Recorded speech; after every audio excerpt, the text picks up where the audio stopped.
Thank you, Siri. Does Siri work for Zoom? I don't know. Megan.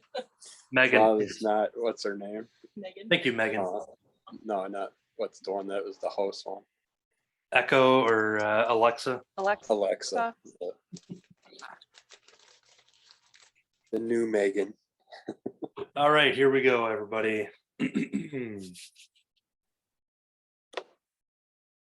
You better make the most of your sandwiches because we don't have a lot of bread left. I'm Anthony. I'm Damon. I'm Kirby.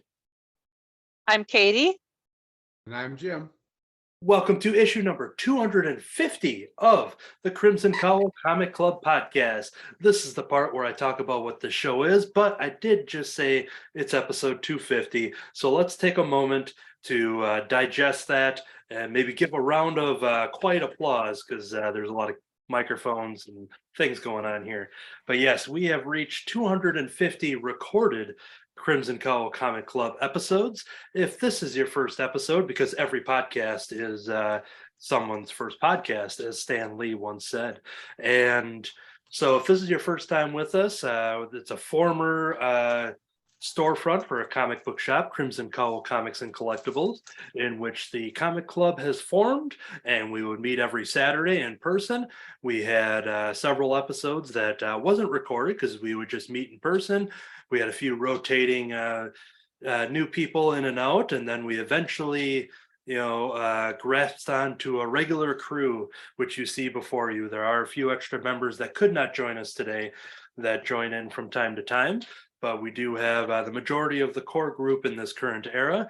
And it got to the point where we're like, hey, let's record our discussions, put them up as an audio podcast. So we did several hundred episodes as an audio podcast. And then once 2020 hit, I think there was some big historical thing that happened towards the beginning of the year, which caused us to turn into a Zoom video and audio podcast. Video went for a little while, then it went away, and now we are testing it. So if you're listening to the audio version, if this actually works out, we may have a YouTube companion video along with this. If something happens with the recordings and the uploads, then you just have to imagine whatever you want to go along with these voices that you're going to hear before you. So this is episode 250 of the Crimson Cowl Comic Club podcast. Each and every week, we talk about comics. This week, we're going to have a club discussion. We are going to be talking about the much anticipated one-shot of Batman Spawn from 2022. I know it's a book from last year, but we are going to talk about it here in 2023. We're also going to talk about issue number 1 of the series debut of Once Upon a Time at the End of the World. At the time of this recording, we do have 2 issues of this out, so we may cover the second issue in the next week or two based on people's availability, but we're going to cover those in the club discussion. For the audio podcast, they heard a pre-recording that spoilers may happen. So if you are listening to this, we don't really monitor spoilers. Everything is basically going to be talked about at any length that people want to discuss for the reviews. So this is your spoiler warning for anything we're about to talk about. Then we're going to jump into some weekly reviews. That's where we go back and forth and we talk about the books that we've been reading, whether they're new, whether they're old. We're going to talk about them there. And then we're going to jump into the letters page, which is a segment where we get questions from the millions of our fans, but we have to just pick a couple of those because we just do not have enough time to address all 100 million fans I think we have as of 2023 here. And then so we're going to go back and forth, talk about some fun geeky questions, and if there's time in this episode, we will cover the Marvel and DC January 2023 catalogs for products coming out in March and beyond. If we don't have time for that, we're going to cover all of the previews on next week's episode. So that is all of the housekeeping right there at the top of the show. And we're going to jump discussion, kicking it off here with Batman Spawn, issue number 1 of 1. 2 dark heroes cursed by tragedy find their paths again crossing, but not by choice. What sinister foe is at work, pitting the Dark Knight against the Hellspawn? From the shadows of Gotham City to New York City, this epic event is the blockbuster you've been waiting almost 2 decades for. This comic is done by Todd McFarlane, Greg Capullo, Dave McCaig, and Tom Napolitano. So this is a much anticipated one shot. We've had some Batman and Spawn issues in the crossovers from the 90s, which I believe Kirby talked about on this very podcast. There was a recent collection that came out for that. So you can go back a couple episodes and probably hear that on the feed yet. But this is the new one shot. This actually doesn't have anything to do directly with that. It's kind of its own standalone thing. If you want to know more about that, you can listen to our friends over at the Comic Book Couples Counseling Podcast, because they both had Todd and I was looking at Tom Napolitano. They had Todd and Greg both on their podcast talking about this prior to its release. So if you want some fun extra bonus interview stuff, check out our friends over at Comic Book Couples Counseling Podcast. But we're going to talk about this issue here in full discussion. Now, going into this, I know we have a couple Batman fans here on the panel. I think we have a couple Spawn fans here on the panel. We're going to talk about it. It's going to be myself, Kirby, Damon, and Jim have all read this issue.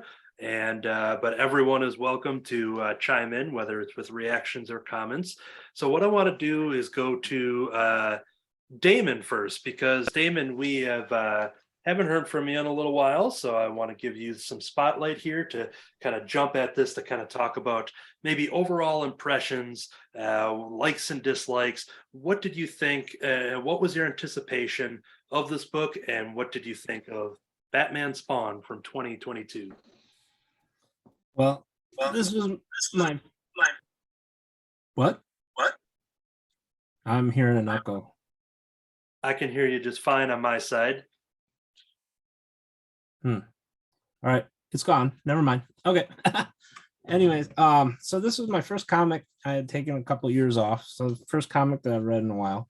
I gotta be honest, I was hoping for a little bit more Batman v Spawn here, but I was a little confused at some of the spots, because I know I haven't been reading Batman for a long time, but there was a lot of stuff in here on Batman that I didn't even know about.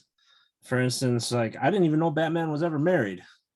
You know, I didn't know how the Joker's face ended up the way it did. You know, I know the story of Spawn and Al Simmons and all that. But other than a couple of things where I didn't know who a certain character was or how things have gotten here, I thought it was an interesting issue. I like the reference to the Court of Owls. I know the Court of Owls segment in I think it's Caputo. I don't know, the original Court of Owls is supposed to be really good. I haven't had a chance to read it yet, so I like seeing that. And then the new villain, the like Super Owl or whatever his name is. I apologize for not knowing it. Name is Super Owl, yes, with a hyphen. Okay. He was an interesting villain, and I like the little twist at the end. I don't want to give it on how they wrapped it all up. I thought that was kind of neat. But yeah, overall, I think I wanted a little bit more Batman v Spawn. But other than that, for what we got in a one shot, it wasn't too bad. Now, you had brought up some questions, which I'm going to actually jump over to Jim. With you being definitely a dedicated current Batman reader, as well as the past, but currently I'm sure you're reading lots of Batman. Now, when I read this issue, I guess going into it, I kind of, whether it's canon or not canon, I treated it, since it's a special own little crossover, I treat it as its own kind of, separate story, and whether or not certain things happen with these characters' histories. Basically, this is just their version of telling a one-shot story. Having said that, Jim, is there anything in here that kind of cements it into canon as far as what you know from Batman's side, as far as currently what's going on, or did you kind of read this as kind of like, this is its own special one story in and out? I more or less took it as a story from the past, because all the artwork, all the character design, bringing back the Court of Owls, and the Joker with his face gone. This is all 2011, 2012. This is, going back 10, 12 years, New 52 and, stuff. Exactly. This is like the first run, the first couple of arcs in the Batman New 52 stuff. And I loved it because it was the New 52 that brought me back into reading comics again. So that was great to see that, great to relive that. This is actually the very, very first Spawn I've ever read. So I don't know exactly what was going on with all of that. I didn't know, more or less, I knew he was a character that was kind of a good guy, but he also had this costume that came from hell. I guess that's about all I knew from him. So I learned a lot about Spawn, and I'm not sure I necessarily care for the character either, but and this story is structured with these characters basically being pitted together, and they show a lot of similarities with people that were lost, whether it be the wife or parents. They had this connective tissue that was kind of orchestrated by the Court of Owls to kind of pit these people against each other until mentioning. There was a mention of Martha and Bruce Wayne's parents, and I was starting to get some vibes of being like, oh, okay, are they going into the classic Batman v Superman Martha thing? There are vibes of that. There are some of those little vibes, but yeah. why did you say that name? Now Kirby, I would say, as I'm going to guess, has maybe read more Spawn than any of us here on the panel. I think that might be a true fact. We will have our fact checkers go through and edit the show, but I'm pretty sure that is true. So coming in from the Spawn side of things, is there anything that you can kind of, what were your thoughts on this issue? Okay, I got to play through a few things here to get us started. If you don't know much about the Court of Owls character, a great little introduction that we just got like a couple weeks ago, a month ago, was the Batman and Scooby-Doo Mysteries. Had the Court of Owls owl character is the bad guy in this, and they got an awesome Batusi cover that everybody should have. And they do some other dancing in here later on in the storyline, but that's a nice little teaser introduction to the owl character. Yeah. And then agent of the Court of Owls is called the Talon. That's it. I could not think of it. I knew it was something simple. And then if you haven't read the original Batman Spawn run, the War Devil was the first one. And then they had the second Batman Spawn, both back in the 90s. When this run came out, the new one, they also brought this book out, which is Batman Spawn, the classic collection hardcover, and it's got the War Devil, the other Batman Spawn, and then this Batman Spawn all in one shot if you'd like to have that compilation and get the gist of the first two runs. The first two runs I wasn't a big fan of. I had to reread them to remind myself of them, but those two, they focus so much. Damon would have liked those better, because on those two is where they focused on Batman and Spawn wanting to kill each other. No matter what happened, they're just set on killing each other, even though they had the same exact enemies, and they could have just worked together, had better health, and wiped out the bad guy. Instead, they focused on each other. This one, they teased us that they were going to end up beating the crap out of each other at the end, and you'll have to read to see where it goes from there. But I like that they teamed up more in here and worked together. He took them back to the Bat Cave. They figured out some things and worked on the character that they had to deal with. They played with Wanda's name. Batman was supposed to use Wanda's maiden name to set up something. Unless I missed it, I never seen him use her maiden name to set off a story. I heard him use Wanda. So there is a moment towards the end that he does say Blake, being her is I think there was a comment on saying that that she didn't end up taking his name anyway, so it was just Yes. Blake. But yeah. Yeah, now I see it in big red letters. It's like I seen the Wanda part, but I didn't see the Blake part. So yeah, I was waiting for that. But the thing I loved, well, this one was really hard for me because I expected it to kind of be a follow off the last Batman Spawn. This is a completely different layout. They don't know each other again. They keep resetting the whole scene, which is confusing to me. But this one is more up to date. Jim, with explaining that the Court of Owls and all that, the stuff that was going on in here with the Joker and stuff, 2011-ish, kind of surprised me, because right now with the Spawn run, one of the biggest side runs off the Spawn run right now is Scorched, and they mentioned the Scorched in here, and they were not from the past. They're a whole new character lineup that just came out the past couple of years. And the other thing that I really loved was with the Joker, just so happens to have some interesting little minions that are popping up right now in the Spawn world all over the place, and it is a hoot. And if you like anything with the Violator character or anything, you love what's going on with that run. But yeah, I was pleasantly surprised. Not so much arguing this time around, but just weird that it's a completely different story when each time they end it like, okay, next time we get together, we're gonna beat the crap out of each other again, but they don't know each other. It's like that was confusing. But other than that, I liked it. So. Yeah, and I think with the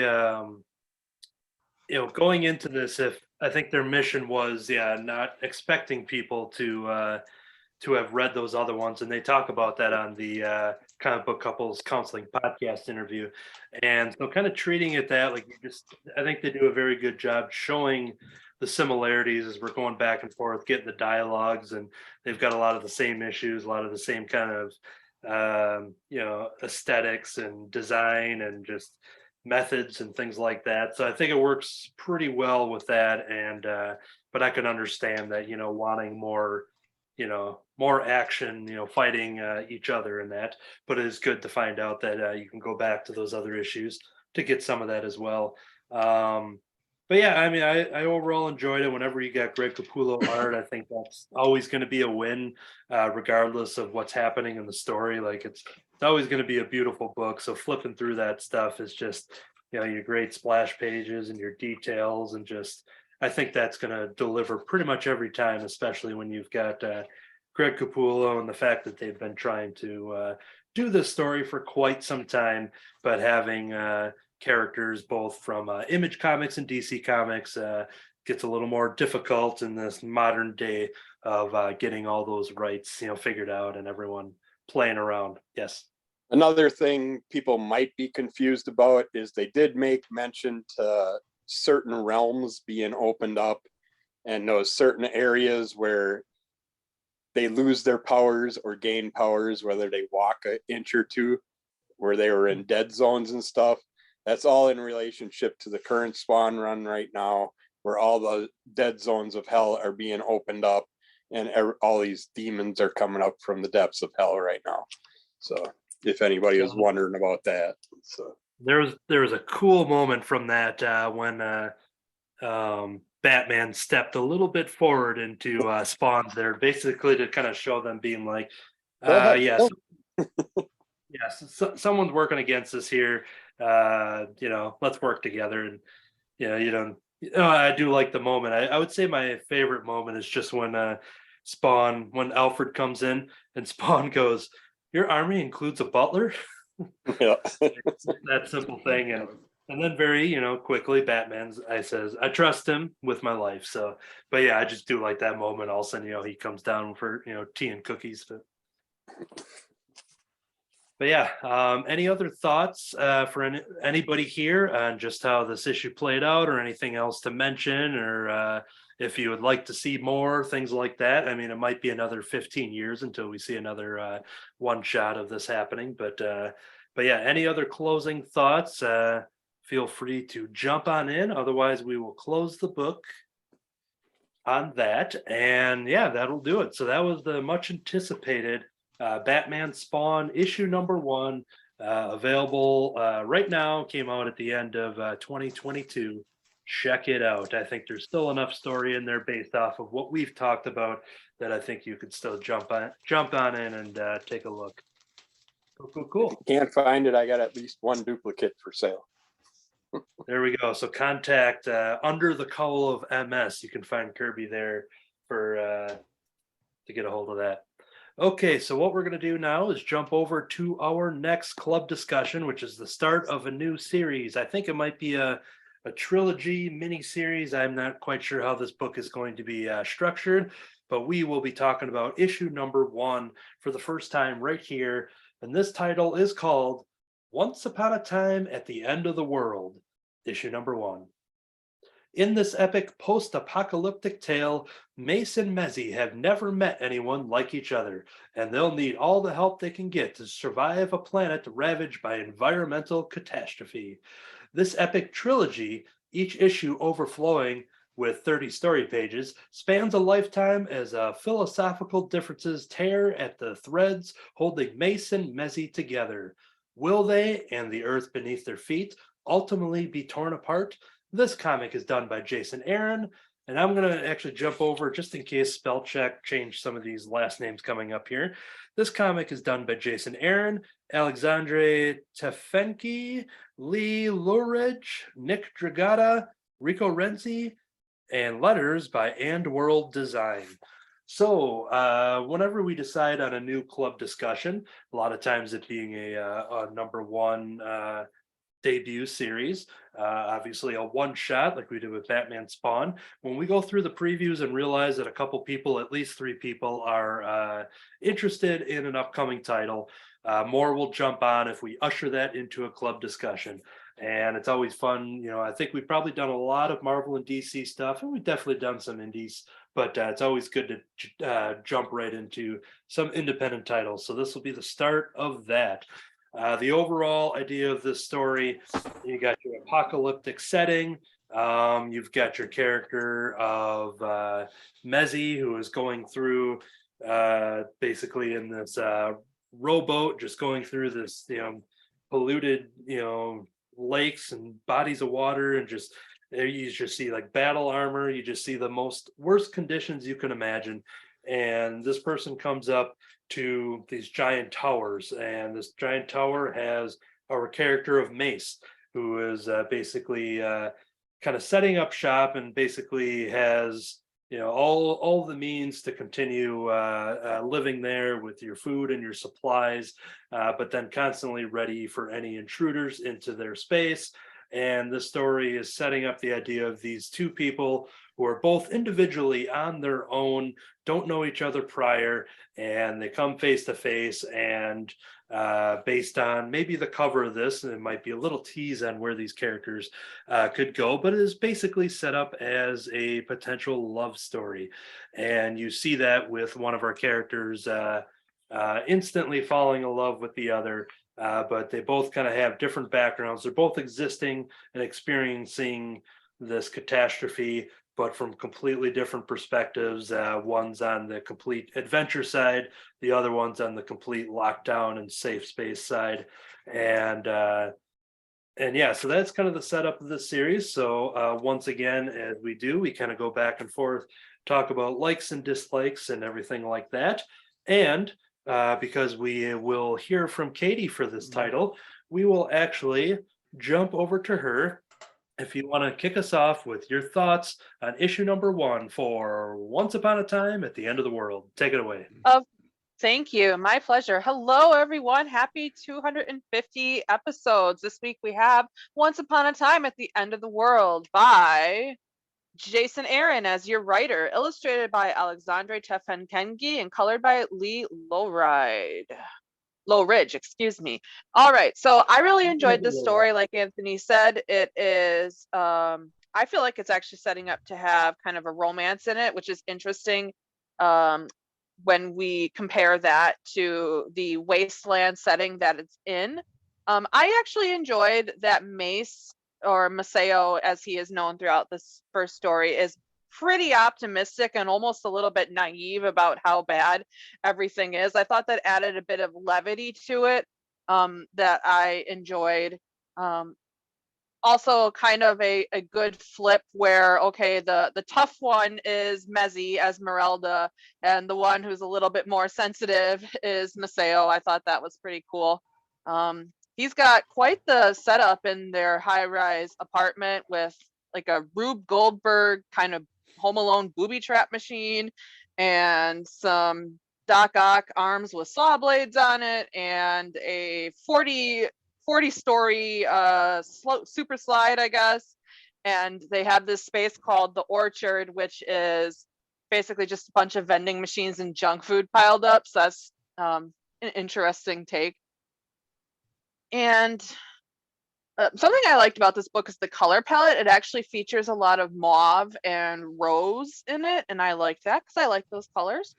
And then I liked at the end where, you know, our main character Mezzi is like, oh, I'm gonna be the tough lone wolf facing off against this cold, cruel world, and only I can save the planet. And Maceo's basically seems to have this realization that, like, you know, if he stays in this apartment, he's never going to see a person like Mezzi again. He might not ever see a person again. We get the sense that it's pretty darn lonely. And he makes the decision to venture out as well, which sets up a little bit of comedy where he's coming dragging everything, including the kitchen sink, with him. And then we have our unlikely duo is established. And then it jumps towards the future, and I guess we'll see what that holds in episode 2 of this series. Here's the cover I got with Mezzi on it. I really liked this series a lot. Jason Aaron is generally someone whose work that I trust.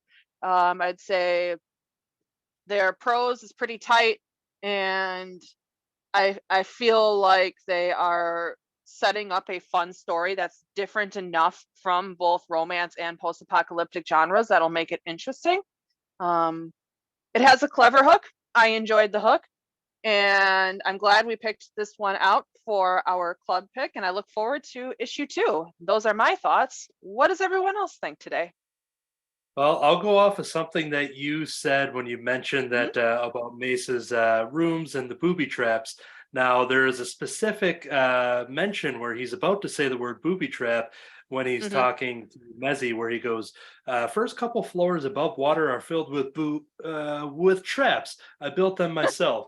There was a moment where he was, you know, maybe getting a little nervous and embarrassed and, Sure. you know, talking to her. And then also he's like, oh, they're not booby traps. They're just traps. They're traps.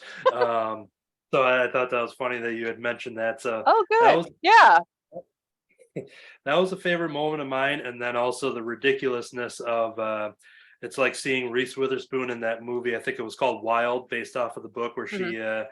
she did like the big hiking adventure, because you see Mace compared to her, how Mace sets up this giant backpack full of everything that Katie had mentioned there, and Mm-hmm. I thought that was a pretty great moment. I like that So too. yeah, overall, I extremely dug this. I held off reading this one until we would get to it on the podcast. So I read it freshly this morning, and I'm excited to dive into issue number 2, which was already released at the time.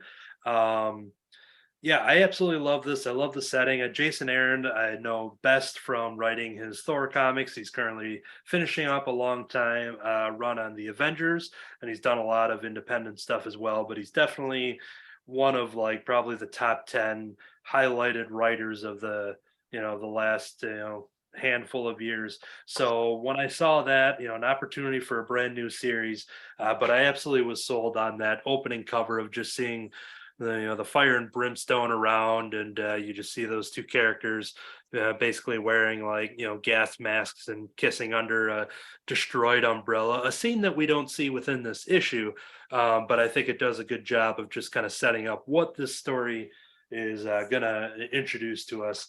But yeah, Mm-hmm. I absolutely loved it. I definitely am going to jump into issue 2 right away, and hopefully we'll be talking about that in one of the upcoming episodes. Mm-hmm. But yeah, I thought the personalities were great. mainly what Katie had said, where you kind of had switched those, and she was the the badass. Just she could easily just went in there and just been like, oh, you have everything all figured out, and I'm gonna stay here and be safe. And she just got some food, eating literal candy with the wrapper still on, and then she's like, all right, I got to take a hike, and I've got adventures to do, and you stay here and you stay tucked away because you're not cut out for the world. You haven't seen the things that I've seen. But there's one thing which I won't go into. Others can feel too if they want to. But if you haven't read this, there's one big story element with the character of Mace on kind of his situation and in his kind of tower space here. And you're kind of led to believe that there's a whole operation in this tower. You do find out that there are some dark things that happen to this character that I'm sure they will expand on as the story goes. But I was blown away by it. I absolutely loved it, and had some interesting choices like halfway through when you just see all of a sudden what feels like back matter, but you just get like character, weapon and supplies, things like you're playing a video game. You kind of see what everyone's equipped with, and the Mace has a bunch of candy, it has armor and stuff like that too, but there's mostly candy. And then you see nothing but weapons with spiked shoulder pads and battle axes and a bunch of different jungle knives and swords and saws and everything that Mezzy has. So throwing that kind of stuff, I really dug it. Before I jump over to the next person who wants to jump in, with this recording, since I've never done the Zoom recording and handled it myself, I don't recall if it shows whatever I'm showing on my screen. I think it just shows the gallery for the final video.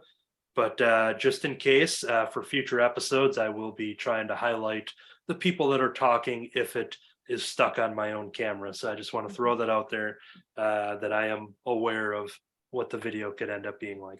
So yeah, that is what I'm going to start off with saying. Let's jump over to Kirby. If you're ready, if you want to jump in, what are your thoughts on Once Upon a Time at the End of the World #1? Yeah, I liked it. It's a fun, unique story. I like the little creatures out in the world and what's going on with the whole apocalyptical thing. I took it differently. I thought it was two girls. I didn't know it was a guy and a girl, just by dress and all that stuff, I guess. I thought that too for quite a while. Yeah.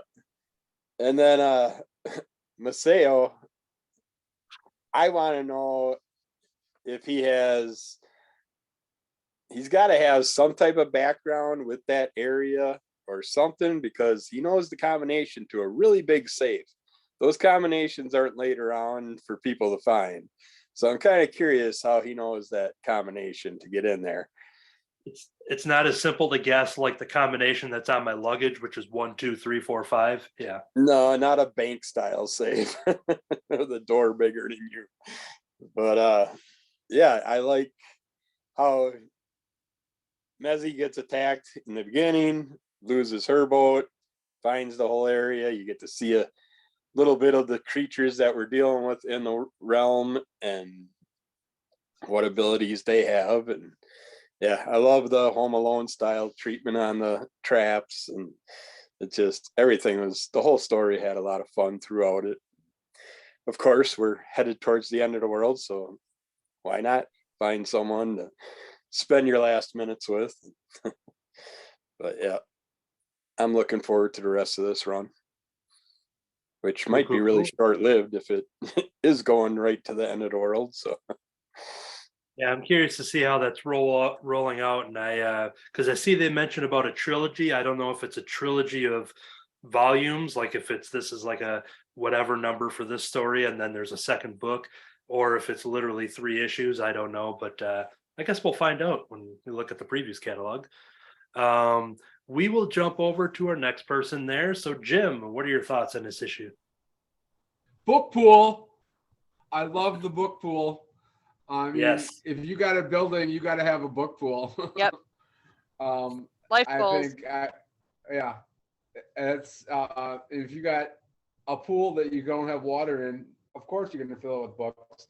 I love that. I love the building what he's done with this building. I mean, you're a teenage kid that has a high-rise apartment, office, whatever it is, building to yourself. yeah, you build all this stuff, you do all this stuff, you know, it's like, yeah, I love that. With I'm with Kirby and Katie. It's like seeing a Maceo. I didn't catch the name Maceo like the first time. I just had Mace in my head, and I didn't realize that it was a boy either. I thought there were the two girls for a while.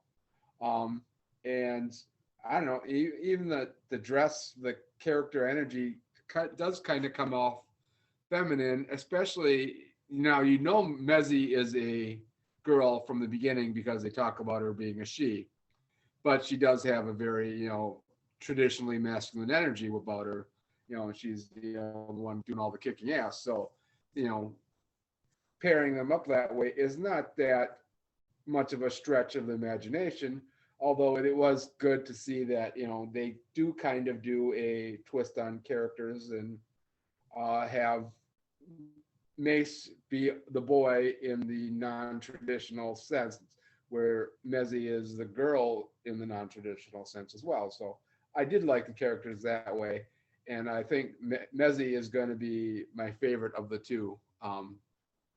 She's going to be the one I would like to follow around as well. I think I'd probably be more like the Mace character myself anyway. So I think I would too, and that's maybe based on how I'm dressed today too. I think I do have a green jacket around somewhere. So Yeah, agreed. I'd probably last 5 minutes at the end of the carrying world. around way too much stuff. Yes. Thinking, I'm going to have something I need and then not be actually prepared anyway. So there's times when I just go to like the next town over, and I'm like, okay, I got to bring a phone charger. I got to bring, a bottle of water just in case, maybe a little snack in case of this, and I better have this too, and okay, maybe an extra pair of shoelaces. So I'm one that kind of overpacks for the occasion. So yeah, I found a lot of similarities when I saw that giant backpack. Yeah. I want to know the exact weight of that backpack. Yeah, and that is absolutely ridiculous, but it does get pretty comical. It does get pretty comical, but yeah. Size of 4 people. Good. Well, if there's anybody else that wanted to say anything about it, feel free to jump in. Yeah, I had a couple more thoughts. I like the implication that Mace might be allergic to sand, or he just hasn't been outside in so long he doesn't even know what sand is, which is a little strange because wouldn't there be a lot of it at the end of the world? But kind of cool. And then the opening images of her just like rowing through the sewage and like garbage, I thought was very evocative, and it actually made me like think about my plastic usage and like the fact that a lot of this stuff is going to outlive me by thousands of years, which is disturbing enough. And then I'm like, oh man, what if I am part of the problem? And of course we are all a part of the problem. It's that is the reality. But I thought it was very evocative and it was quite haunting, and it sets up just how self-reliant Mezzy has to be, and it really does give you this sense that they may well be the last 2 humans at the end of the world. And I thought that was really cool, and a good way to make us think about our impact on the world and what that may look like in the future, albeit a fictionalized future. But certainly the climate crisis is real, and the amount of plastics that we use is, like some people I guess would say, concerning. So yeah, I thought it was pretty interesting and a nice way to subtly tie it back into the real world without making you feel like, oh wow, everything is hopeless. So I actually appreciated that quite a bit. And I think Mace is going to understand if they come across more sand, that he is going to find out that he's probably going to hate it. It's very coarse, gets everywhere, Yeah, irritating. Yeah. It's rough. Good. Well, if there's no other thoughts on that, I think that will do it for issue number 1. And like I said, issue number 2 is out there. So as long as everyone has it, we may have a review for that as early as next week. We will chime in to see who's available and who wants to talk about it. But yeah, issue number 2 is out there as well. Highly recommend it. I absolutely dug it. All right, so normally this would end our club discussion segment, but we're going to do a little tease for what's to come. We have a couple titles on the way. If everything works out with scheduling, we are going to be talking about the Zoop original through the online campaign is Happy Astronaut #1. And if everything works out, we are expecting to have both the writing and the art team of the Matts, Matt Fife and Matt Rogers. They're both excited to be on the show, and as long as everything works with scheduling, we will talk about Happy Astronaut #1. And if anyone is listening to this right now and is wondering, well, hey, I didn't subscribe to this, I didn't know about this campaign. They have given us access to a PDF. So if you are listening and you want to join in and you don't have a physical copy, there are ways to go and buy the physical and digital copy through their links. Just search Happy Astronaut and Zoop, ZOOP, and you'll probably find all the information. But otherwise, let me know and I can hook you up with the link, thanks to the Matts, to check out Happy Astronaut #1. And that goes for everybody listening along who wants to tune in for next week's episode. We will also, I think we're expecting to have Elric back, who is our resident Punisher fan. And we have 2 issues of issue number 7 and 8 on deck for the Punisher. And we always wait for Elric. He is the Punisher expert out of all of us. So it's good to have his guidance through that title. We are at, and I'm excited to say this, not just because I love the series, but at the penultimate issue of Berserker, with issue number 11 is out now. So we will be talking about Berserker #11 in an upcoming episode. And Once Upon a Time at the End of the World #2, then the sequel to a Kickstarter comic book, Slowpokes 2. We're going to have Slowpokes 2, and you know what? I might be able to reach out to Steve Urena and see if we can get him on the podcast as well. And then also coming out at the end of January is Archie versus the World #1.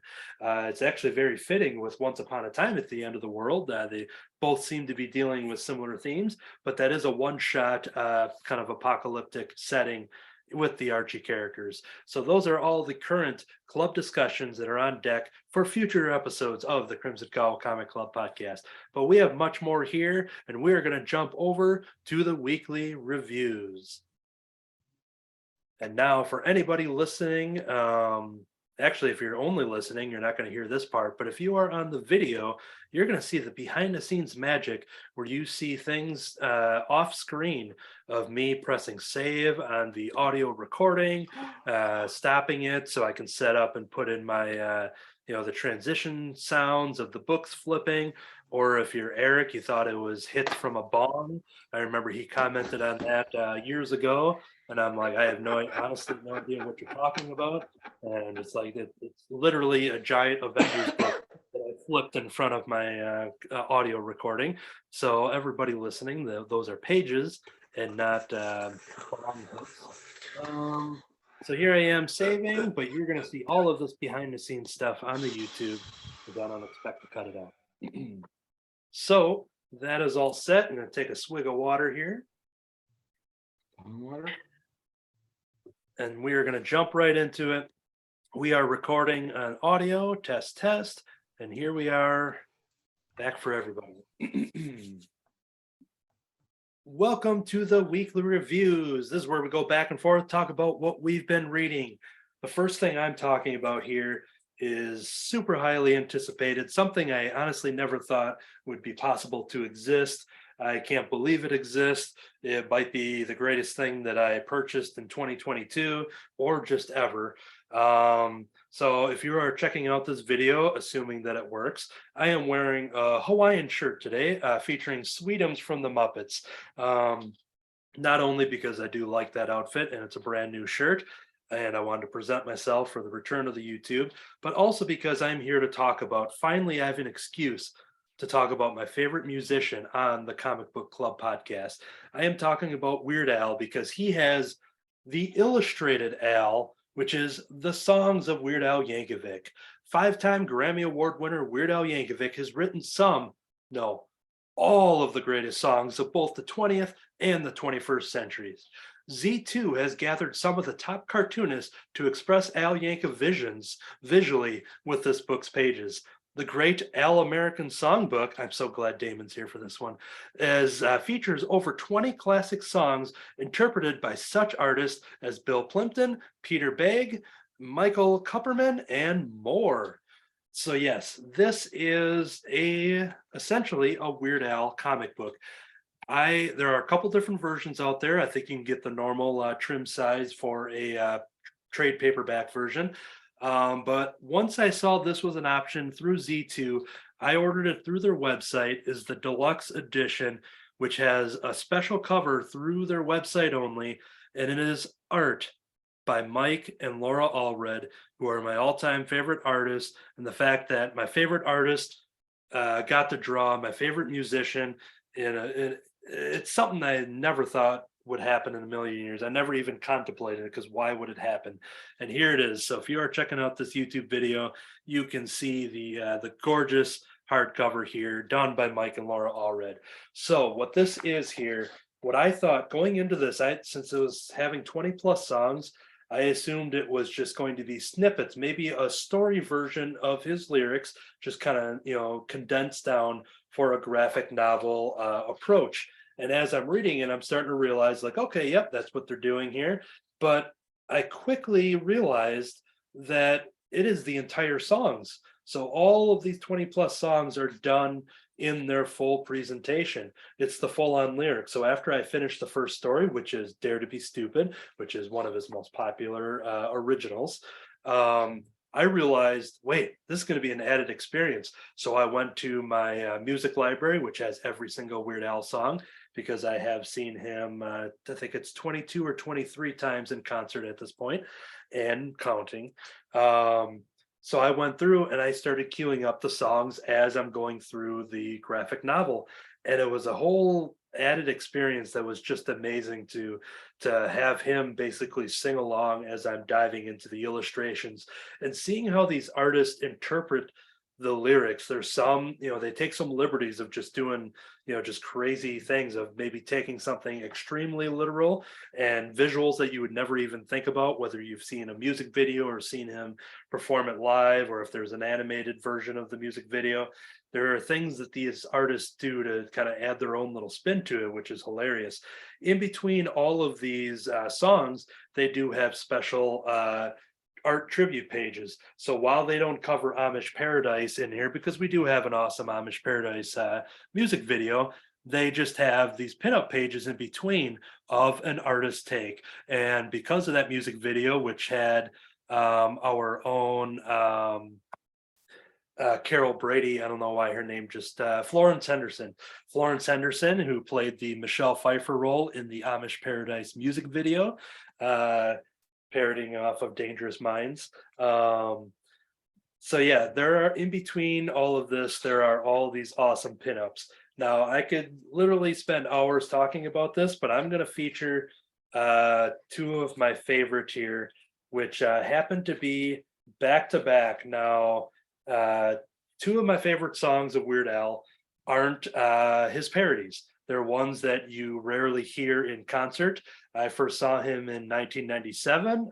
My father took me to my first Weird Al concert, and it was at one of the, I think it was the state fair, or the county fair. I think it was the state fair. And he played both of my favorite songs, one being The Biggest Ball of Twine in Minnesota. And for the next 20 years, I would never hear that song again because it's a 6 or 7 minute song. And then it was, I think it was 2 years ago, or if it was last year, I think it was, he stopped in Milwaukee and Green Bay, and I saw him both times. And he played The Biggest Ball of Twine in Minnesota for the first time that I heard it in concert in 20 years. And then at the next show in my area, he played my second favorite song, which is Melanie. So the fact that it took 20 years, I heard him both the first time, 20 years without hearing him play them at those concerts, and then he played them within the same tour again, which was amazing. So I was delighted to see that he had those for the graphic novel too, especially for The Biggest Ball of Twine, since it is one of his longer songs. and the fact that they would use up the extra space to, interpret it. So the biggest ball of twine in Minnesota is all drawn out, and that's my favorite song of his, and it just added so many visuals that now when I hear it, I have all of these pictures because this one was never done in a music video. And my other one, I love when Weird Al does his romantic love songs, because they're often done from a creepy perspective, and it's usually whether he's like a stalker or just whatever it is, he's bad at flirting. So Melanie is one of those songs too, where he has this whole love life, how he's in love with this girl just because he saw her through his telescope from the next apartment over. But the fact that this is all drawn out, there's a lyric from there where he talks about how given a mohawk to her cat. And that's a visual that I only had just in my head for decades. And now there is a drawn visual of a cat with a mohawk. So this, I was blown away. I can't wait to go through it again. It's got so many awesome artists and so many great pinups and all crazy different art styles and stuff too. And that's what's the beauty of these different people, and just kind of seeing how they interpret it. And then you got even some stuff like this and some black and white, comic strip style art. I was blown away by it. I think this is one of the most creative things, and it lends itself to do several volumes of this because he's got a catalog spanning so many years, over the last like 40 years that he's been making 15 albums and constantly touring and all that stuff. There's so much more to be done with the Illustrated Al, and I hope there's more volumes. So yes, that is basically the shortest review I could do of the Illustrated Al.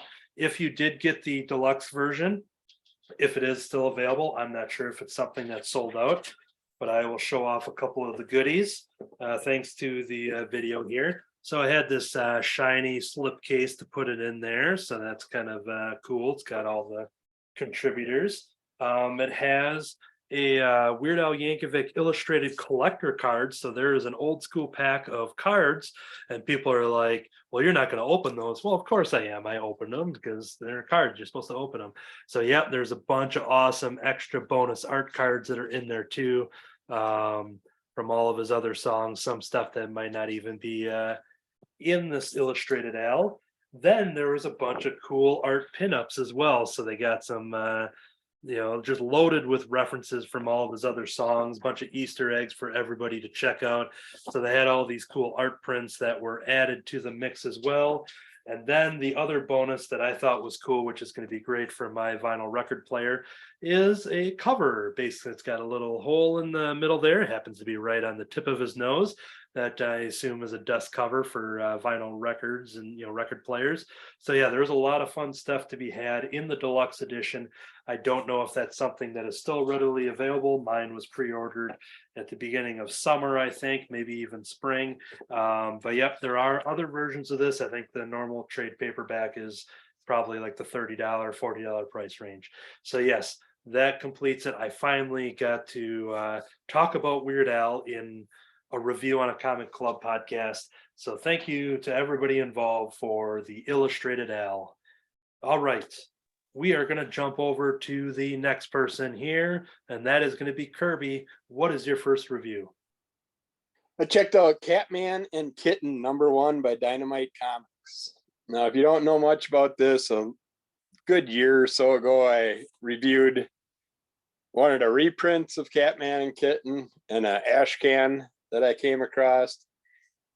And well, actually that was just under Catman Comics, I believe. But the fictional superhero team was created by artist Erwin Hazen and Charles M. Quinlan with unknown writers. And it was first published in 1940 by various Frank Z. Temerson companies.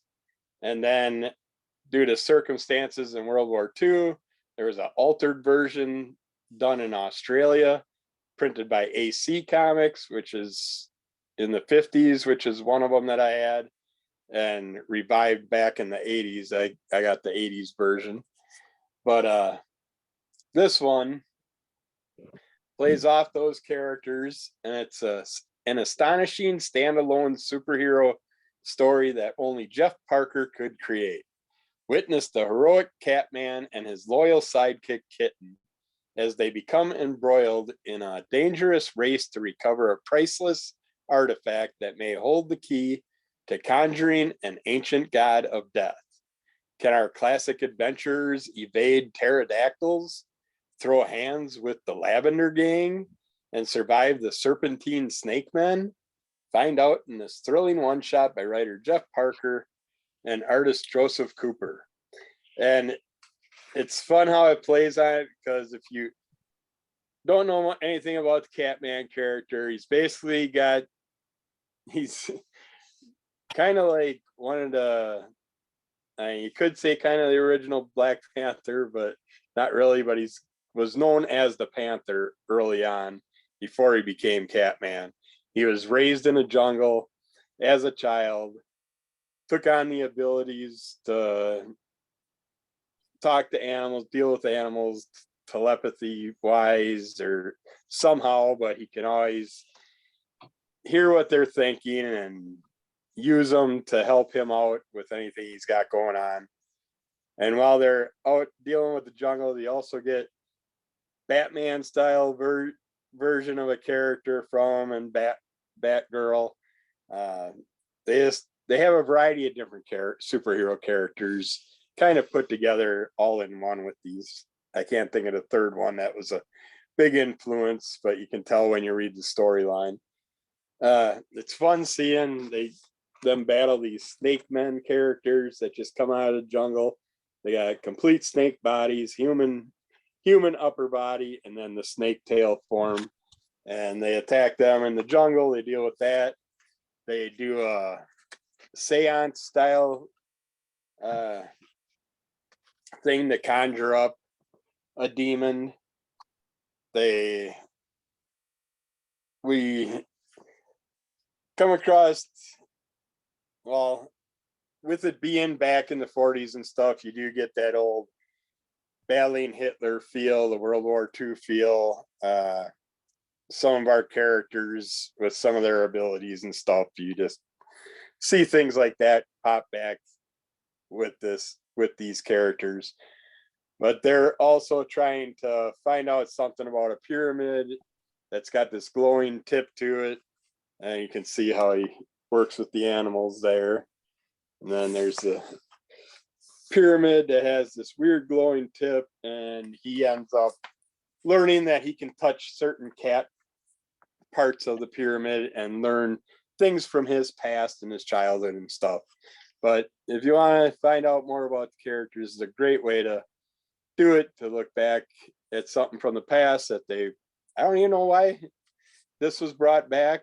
I mean, I enjoyed the characters. I'm glad I did pick it up. And this was just a one shot. But yeah, it's fun seeing these characters, just the early versions of play on the Batman Panther style. I wish I could remember the third one offhand, but yeah, probably Animal Man. I guess you could conjure into that too, but yeah, lots of fun, lots of adventure, everything from standard Amazon jungle characters to pterodactyls and demons and everything else are all in this book. So check it out, Catman and Kitten. That's by Dynamite Entertainment, and not the same people from the past, of course, because most of them I'm sure are gone. But we have Jeff Parker's the writer in this, Joseph Cooper is the artist, Arancia Studios does colors, and then Jeff Eckelberry for lettering. So Cool. All right, we are going to jump over to our next one. Katie, what you got for us? Okay, this week I am bringing an adaptation of Michael Moorcock's Elric of Melnibone. This is a back issue treasure that I picked up from the Grandma's Basement comic book store, formerly of All In Comics and Books in West Bend. The previous owner of this collection unfortunately had passed away, and his family is now selling their collection at the store. So I felt like you know, it's nice to be a part of the circle of life of comic collecting, of someone enjoyed this and now I'm going to read it and enjoy it, and maybe after me someone else will. So that was pretty cool. Also always good to check out a new store. So like I said, this is an adaptation of Michael Moorcock's first book in the Elric saga. There are several. And there's even been other comic adaptations as well. This one's from a few decades ago. It's adapted by Roy Thomas, P. Craig Russell, Michael T. Gilbert, and Tom Orzechowski. So it's classified as a high fantasy. Honestly, it reminds me more of a Greek epic than it does high fantasy. So it's closer to the Iliad and the Odyssey than it is the Lord of the Rings, just for reference. But I still enjoyed it. It features the titular hero Elric, who's the emperor of Melnibone. And when the book opens, he's not very confident in himself. He's questioning the traditions of his people. And we also find out he has a condition from birth that causes him to be albino and needs to take a lot of different drugs and medications to basically keep him going. He gets to a certain point and he loses energy, loses strength, you know, can't continue, has to lay down for days at a time. And we find out that his court is filled with many people who are scheming either against him or on his behalf. Also, it's kind of like a lot of human history where everyone's related to each other. So the main villain of this story is named Yrkoon, Yrkhoohn, I think, and he's Elric's cousin. His sister Cimmeril, who by extension would also be Elric's cousin, is also Elric's lover and empress to be. So the Elric goes off and is fighting against an invasion force of from the younger countries, which we find out are humans. So they are a different species than the Melnibonians. And Yrkoon attempts a coup while Elric is out. He claims the crown. He's like, okay, we're going to do it my way now. We're going back to the brutal old ways of Melnibone. And Elric is tossed off the ship, and Yrkoon thinks he is drowned, but he is saved by basically the elemental sea gods, and are like, we're going to give you another chance. And just as Yrkoon is rolling up to the throne room thinking that his victory is assured, and he's saying all kinds of gross things and giving out all kinds of orders, Elric is there on the throne. He was saved and he has become a new man. So we see an Elric who is now more decisive, more brutal, and is going to punish the traitors quite harshly. Except for Yrkoon. He's like, well, I'm going to banish him because that would be a worse fate. And Cimmeril's like, duh, like, I don't care where you send him, he is still going to, like, you know, try and find a way to usurp you. And you know what? Hold that in your brain because she's right. And in the next chapter, he does. So they go on another battle, and this time Elric's like, all right, I am going to have to journey to these far off lands to basically make a deal with a demon and try and get my kingdom back, and get Cimmeril back because Yrkoon has abducted her. And then and this is where it really started reminding me of the Iliad and the Odyssey. He takes a fleet of ships, leading them in a magic boat to this island where all of the soldiers are blind because there's a giant mirror that if anyone looks in it, it wipes their memory, and it basically makes them go numb and catatonic. So Elric's got this great idea. Oh, I'm going to take a bunch of blind soldiers with me and we'll beat it that way. And you think he's won, but nope. He now has to go into it's called, bear with me one second here. He's going into basically like a shadow world. So there's a name for it. Just hang on with me. So anyway, we'll just go with, he's going into basically like another dimension. It's kind of like a hell dimension. And while he's there wandering around in the desert, he meets up with another warrior who's been exiled on their own quest. And Elric decides, well, to finally cement his power, he's got to go and find these two ancient magical swords, and travel throughout the land, facing many perils and foes and making many deals. And at last they go and they are in the place where the swords are magically, and your coon is there. So Elric and his cousin have a duel and they fight. And Elric realizes that to use this sword, the sword is almost an entity unto itself. You have to master it and like show that your will is stronger.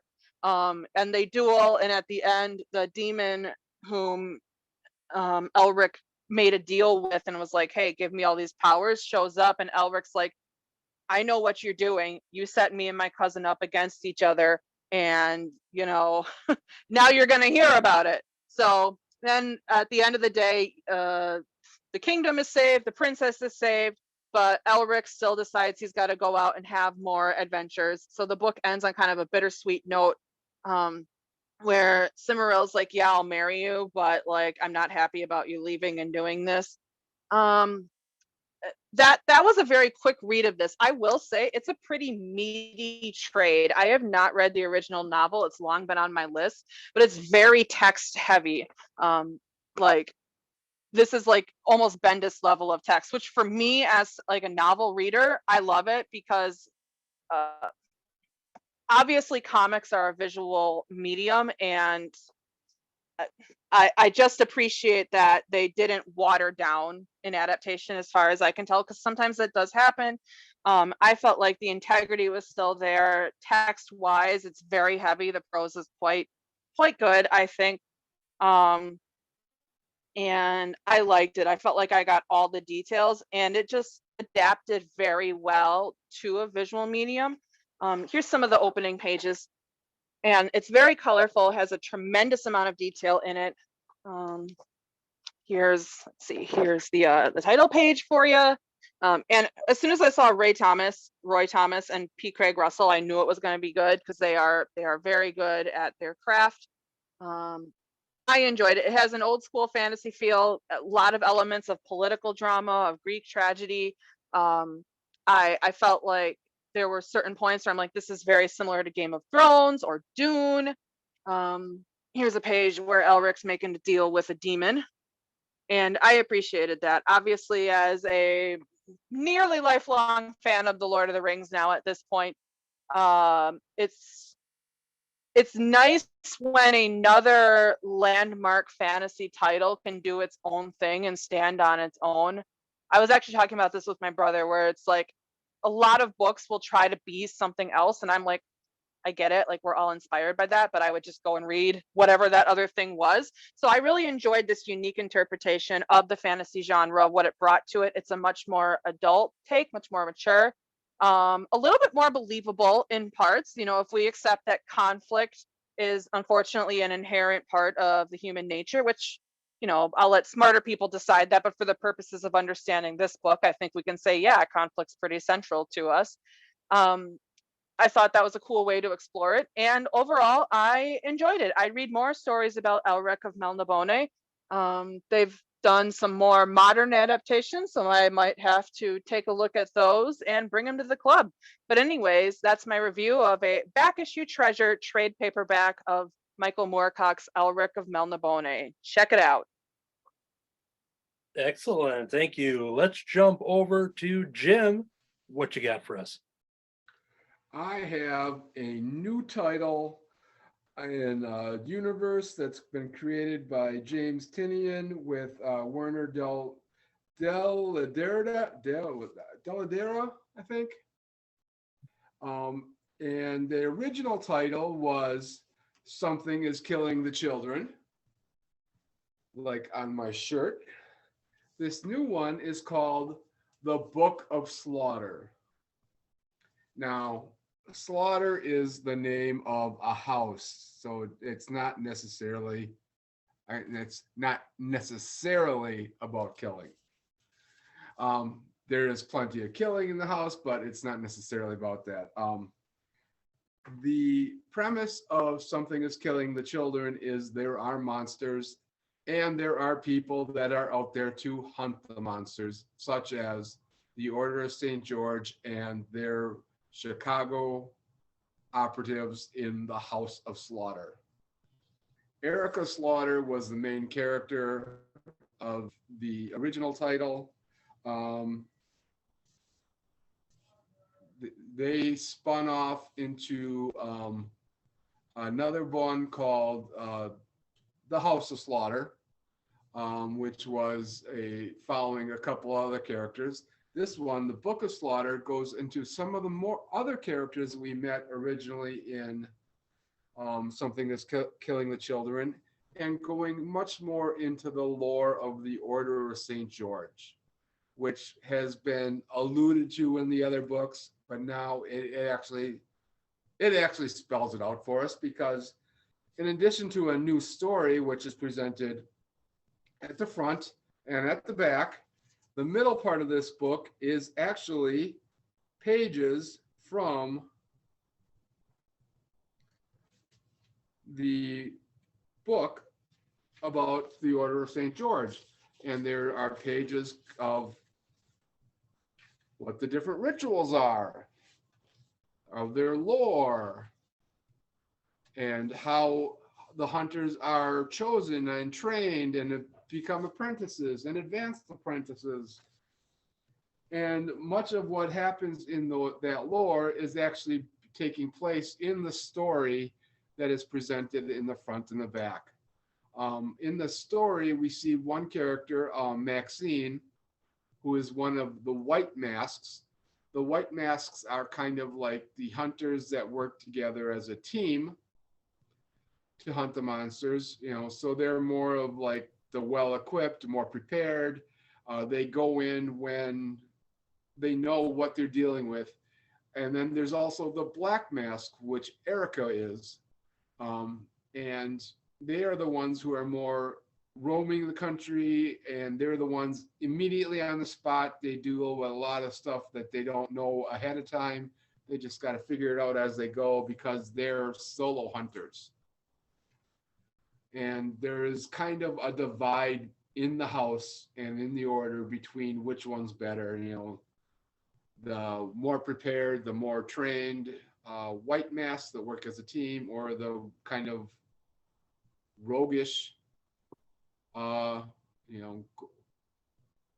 Masks, and which was the premise of the first arc, is that Erica ended up going rogue, and they lost one of their Black Masks in the House of Slaughter. In addition to losing Erica for going rogue, they also lost their other Black Mask, Aaron, because he was killed by the monster when he was there to help clean up the mess that Erica made. In this story, they're talking about how it's possible for a hunter to make the transition from White Mask to Black Mask. And you see that with Maxine, who in the story, she collected the mask from Aaron after he was killed, and has been carrying it around, the bloodstained mask from Aaron. Speaking of Black Masks, this is what they look like. I was going to ask if you had to classify under a certain colored mask, which one would you be, Jim? I like this one, but I'd probably also be, technically, if I were personally, would end up being a White Mask. Actually, no, I wouldn't be either the hunter or the White Mask. I'd probably be a Blue Mask, which is the support class. But those are like, there's like the Red Mask and the White Mask, and then there's a couple other ones that are all like, if you don't fail as a hunter but you're still in the order, you do those things. But so we're hearing how it's possible for one of the hunters to make the transition, and we see it happening with Maxine. And then that's pretty much where the story ends, is her making the decision that she will be transitioning and learning to become a Black Mask and a hunter on her own. So there will be, as it says, more of this, because it is to be continued. As you guys know, I've become a really big fan of this series. I bought several items of swag. I have my own printed short box just for this series. So in addition to that, I'm also keeping some of my other books from James Tinian in that box as well. But another, third edition to the series. Yeah, it's a great one. Great way to kick it off. It's a big book too. There's a lot of material in this comic. You can see it's easily twice as big as a standard comic book right now. Cool. All right, I'm going to jump into round 2 of the weekly reviews. Before I do that, I found another excuse to talk about Weird Al because I've changed my background here, if you're following the video. I had done some art of Weird Al back in high school, and here is one of the inserts of the Bad Hair Day CD, and I had etched that out with black paint and stencils or whatever, and got the negative space. And when I actually got to meet Weird Al, I had him sign it. So here's an item here, signed, original art signed by Weird Al there. So I thought that's appropriate to bring up for this Illustrated Al review this week. All right.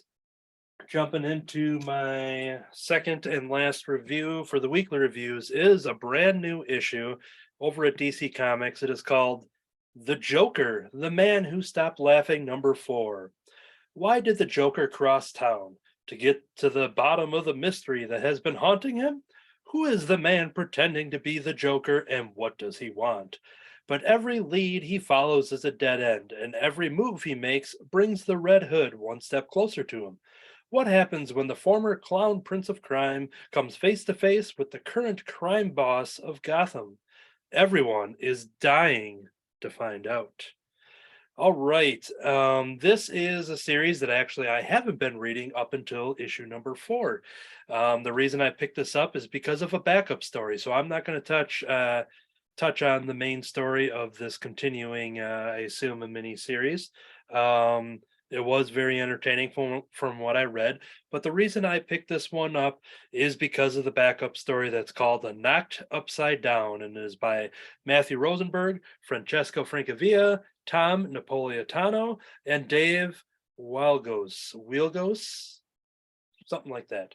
All right, so this is an issue that caught my attention online when I started seeing a certain image being passed around on the social medias, and people preemptively losing their minds and saying comics are failing, and why does this exist, and America is crumbling, and a lot of people were pretty offended at a certain image and a headline.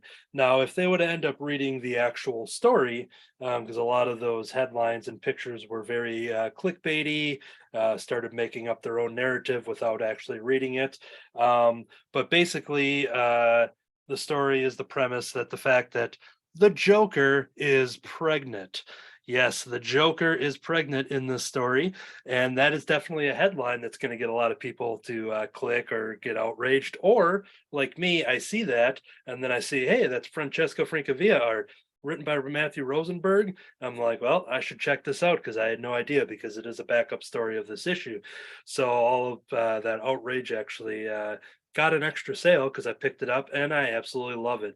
So if those people read the story, they will find out that there is definitely something very fictional happening in this story, in which the fictional murder character of the Joker is basically harassing Zatanna, who is a fictional magician that opens up on the first page. He is constantly basically asking her out, but to the extent of just saying, yeah, you and I should have a baby. That's basically the opening line. Like, yeah, we should have babies, and it's going to be great.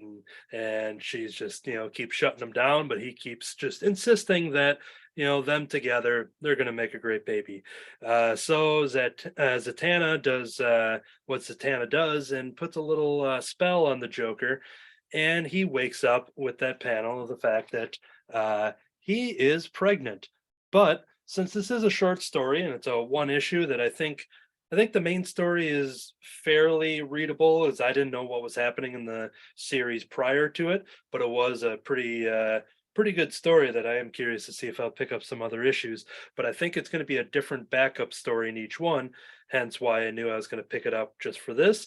And so I'm not going to, give away the second half of the story, but that is the setup to it.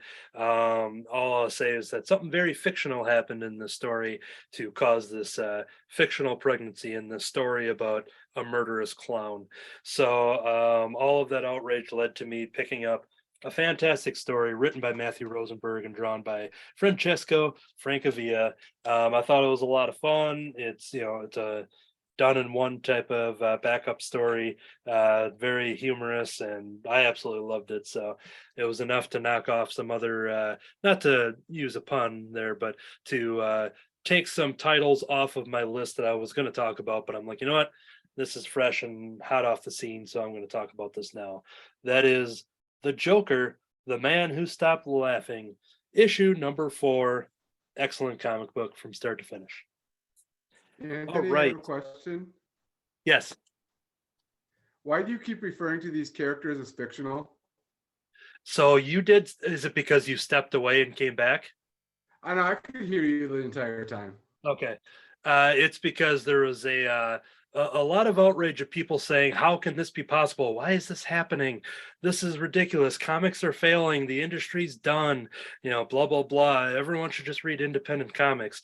Well, a lot of people are, I think, overreacting, because if they would read the story, they'd realize that the Joker, and this is a slight spoiler, is not actually pregnant. So there was a magical thing that happened between fictional characters to cause this short story about a crazy Again, clown. fictional? Joker's fictional? I hate to. No. I figured on the 250th episode, when we started episode number 1, I was like, you know what? I think if we make it to 250 of these things, we're going to start busting down these walls, and I'm going to start revealing stuff. And I try to hold back on spoilers, but I'm going to just say it right now. The Joker isn't real. So Zatanna isn't real. Comic books are real because you can physically hold them or hold the digital version. But yeah, there is a bunch of fiction that happens in here, and it may or may not be entertaining to some, but it is simply that, a fictional story. Well, that's it. I'm done. I'm going to the North Pole to live with Santa Claus. Okay, that I think that's also fictional. I've read a lot of stuff. I've seen a lot of movies about the North Pole. I don't think it exists. All right, we're gonna jump over to the next one here. Kirby, what you got? Speaking of real characters, we got from Dark Horse Comics a one-shot called Leonide the Vampyr, A Christmas for Crows. This is by Mike Mignola, Rachel Aragno, and Dave Stewart. Oops, I lost my page here. When good and honest mountain folk come upon a small coffin among a carriage wreck, they find themselves among darker company than they bargained for. This haunting Christmas carol weaves a chilling holiday tale as the vampire Leonide once again cast her spell over unsuspecting audiences.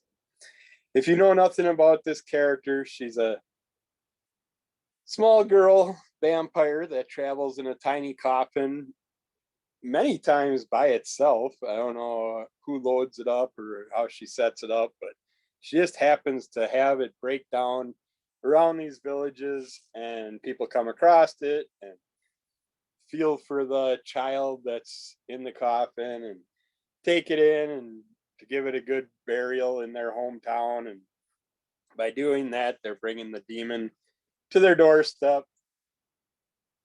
And she has this unique ability to steal people's souls and turn them into like moss.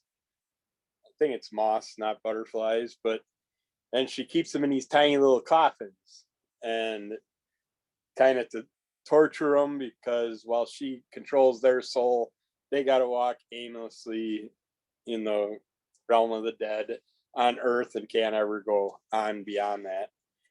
And when she comes into this town, she happens to come across some of the people, a priest that she tormented in the past, and he's set on following her forever until he can do something to punish her somehow. And this story has a fun little twist in the Christmas spirit.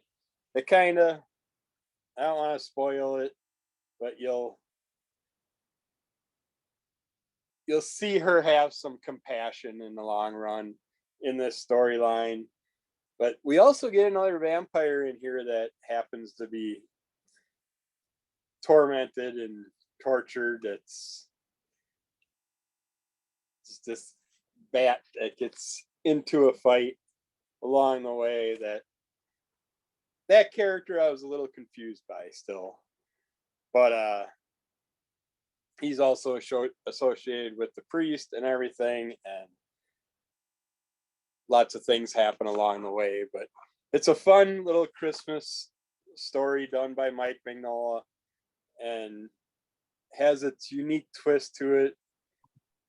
And the crows are part of it because of the dead representation with the crows, but they don't do as much as I expected them to do in this story. It focuses more on Leonide and the ghosts that are following after her, the spirit, all the spiritless spirits that are following after her. But yeah, this is a fun twist on a Christmas Carol style story. If you want to check something out by Mike Mignola, always interesting. Definitely worth reading. Great holiday book. But this is the second Leonide the Vampire that I've looked at, and she's definitely an interesting character. So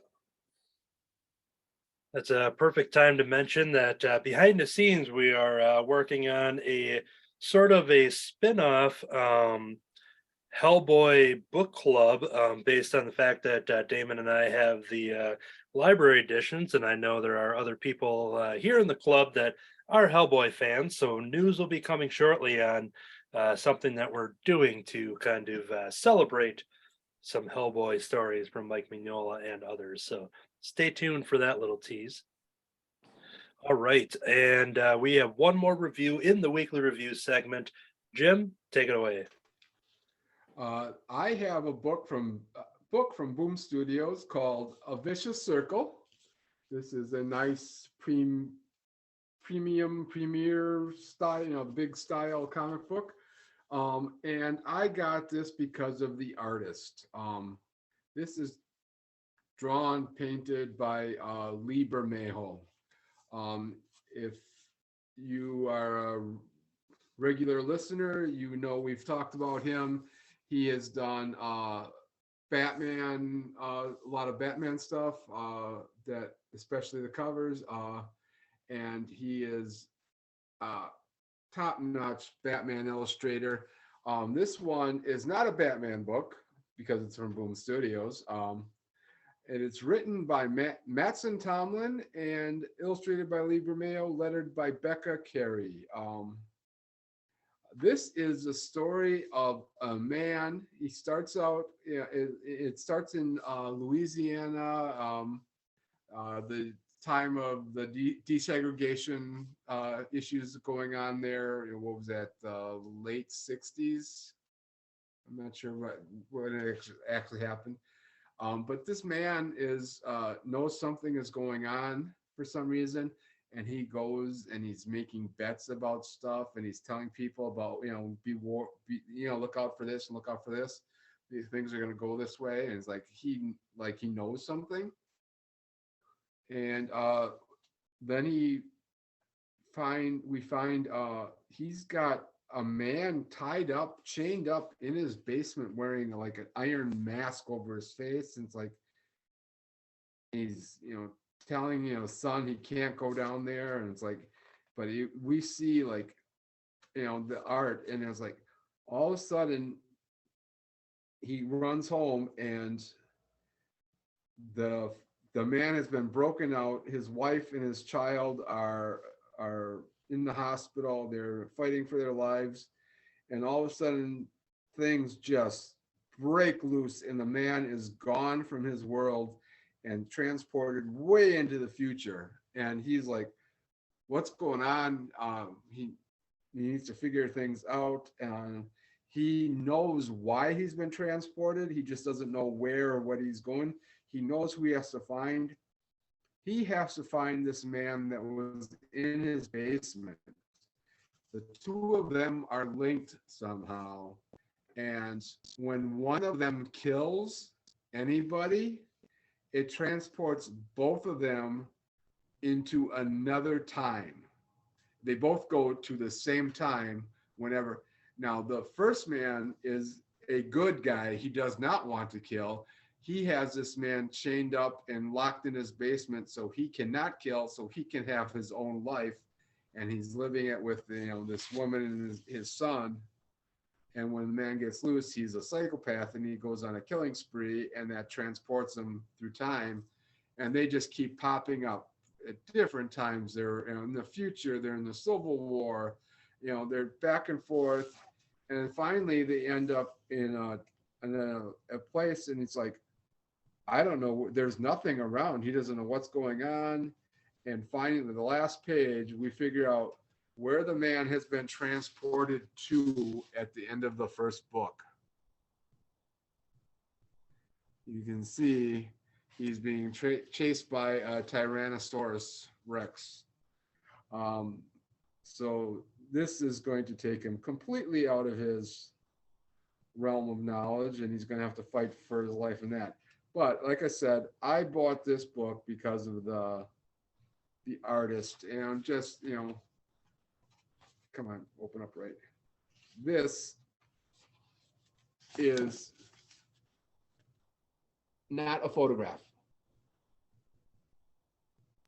Yeah, his work is just constantly breathtaking, and every time, you know, I see it, mostly through those Batman books and everything, it's just it's going to be worth it every time, you know, just for the art alone, to borrow a line from Pete LePage from Comic Book Club.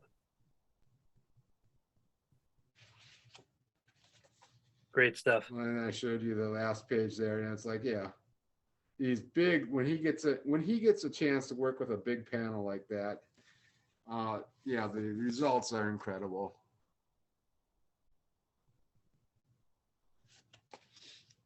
And absolutely worth it if you're a fan of the art, this, you know, this very painted, very artistic, very realistic style he's got. It's just incredible. So Liber Mayo, even if you don't like this book, but you like the art, you know, Batman, you know, like I said, I think he's my favorite Batman artist out there, but he's doing other stuff as well. So if you're not into Batman, find something else he's doing. Cool.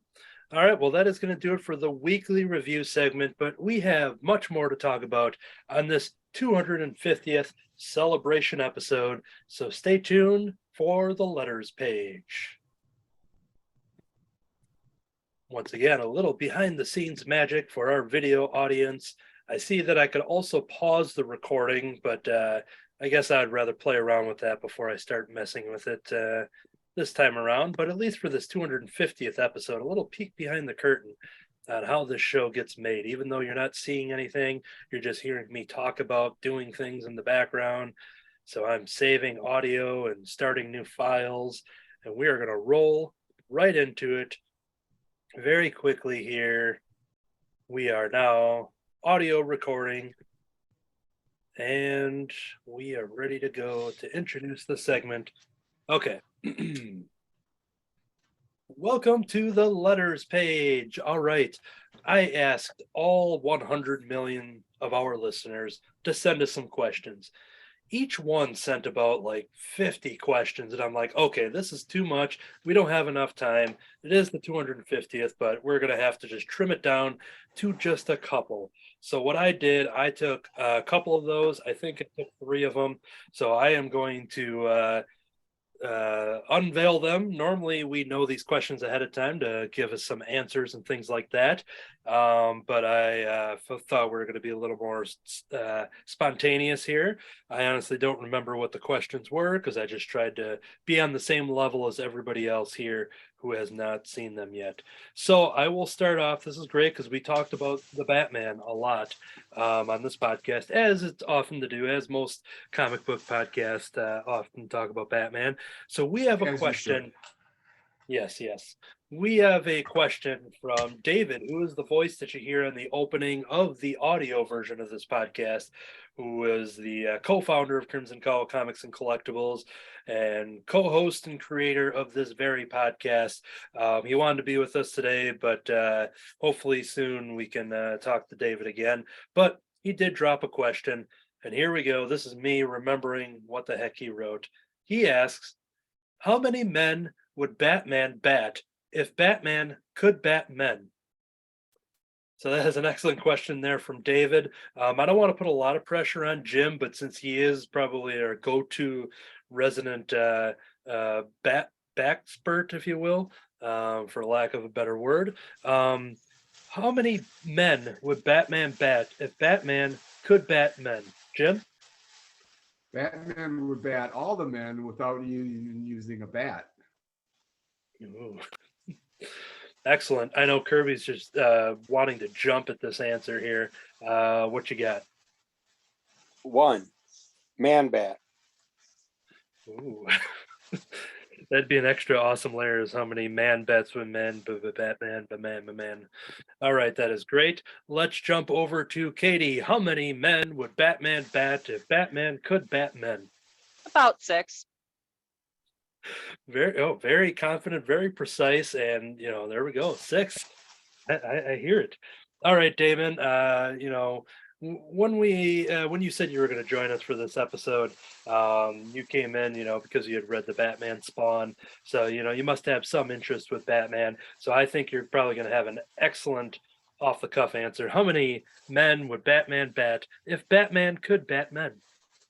0, because it goes against everything he stands for, and he would never do it, even if he could. Oh, there we go. All right. And now I guess I should ask myself that same question. How many men would Batman bat if Batman could bat men? He would probably have to be using Harley Quinn's bat. So I'm wondering if Harley's even going to let him get that bat away from him, because I think she's ready to bat some men, whether they're Batmen or just man bats. So I am going to say he is going to try, but Harley is going to keep her bat, and she is going to bat one giant Batman. There we go. All right. Thankfully, I had all of you here at the podcast to buy myself some time to come up with an answer. So I'm glad nobody took me. Starting to have flashbacks of Tongue Twister Tuesday. Yeah, I'm glad that, thankfully I had it written down right in front of me, but I made it through. So thank you, David, for sending in that question. I mean, we had all of those, so many questions, and I just picked them at random, and it was so great to actually pick one from the co-founder of this very podcast. All right. The next 2 questions I received were from my friend Sean. Sean, we actually saw back in our X-Ray Robot episode, in which in case nobody knows, because I don't get to talk about as much as I used to back in 2020 and 2021.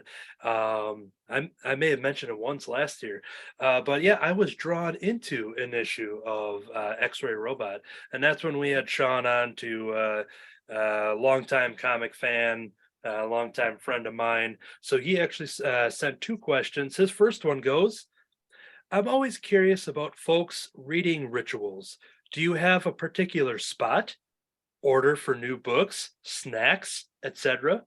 So he wants to know how we actually set the mood, if you will, when we read comics. I'll kick it off and kind of allow some people to come up with their answers if they need to. I like to get my pile of comics, and there's going to at least be 3 or 4 in that week's books of the new stuff that's going to be like, I have to read this one now. If it's a club pick, sometimes I hold those off until we talk about it. But if it's a club pick that it's a book that I was already going to be picking up and I'm excited for, a lot of times I just like, yep, I can't wait. So I do pick a couple of those top favorites, mostly so I can continue to go online with somebody, spoiling what happened to Spider-Man and the big anniversary issue and things like that. So I do have a reading order like that, but with my taste, I always have Some great, comedy books in there, definitely leaning towards a lot of Archie and, kid-friendly books. And when you read some of these heavy books, I always like to have some of those lighthearted ones nearby. So I have a nice mixture in there and kind of ping pong back and forth. A particular spot. I like reading anywhere. I like having a comfortable chair. I have a chair with all my new current comics next to me, but I also like to go out in the wild. For instance, today I went to a local library and I brought a bunch of books and I just found a nice quiet spot upstairs and sat in the corner and read some comics. So I'll read a comic book anywhere, but yeah, it's that's kind of an example of that. And then the last one he addressed was snacks. Now, a lot of times you'll see now on this podcast, you probably won't hear it too much because I try to mute it and be quiet about it. But I like having some Planters peanuts. We are not sponsored by them, but that's a nice, especially the unsalted, you know, dry roasted, all of that stuff. Is that it's you're not dealing with Cheetos, so I'm not getting any comic books messy and greasy and things like that. It's a clean snack, but otherwise, I'm not sitting there having a turkey dinner while I'm trying to read the latest Spider Gwen book or something like that. So yeah, that kind of addressed all of those things. That's kind of part of my ritual. Now we'll just go around the normal order as we talk about here in the intros. Damon, do you have any rituals and spots and orders or snacks or anything when reading comics? When I get my when I get comics, the order I read them in will be just whatever is my favorite character first. I'll read the ones that I want to the most. For single issues or omnibuses, or large oversized library editions or absolutes or anything like that, I will read those in my office because I will use a book stand to support the weight, because after a while holding a big book omnibus in your hands will kill your wrists. Trade paperbacks, those will be my on the go reading, so I'll usually read those wherever I am. Like if I'm driving my wife to an appointment or something, I'll read in the car. Snacks, I don't ever eat and read any of my books, even like my regular fiction hardcovers or paperbacks, because I guess I'm really like overprotective of my books, so I don't even want to get any dust or salt from peanuts like you do, or anything.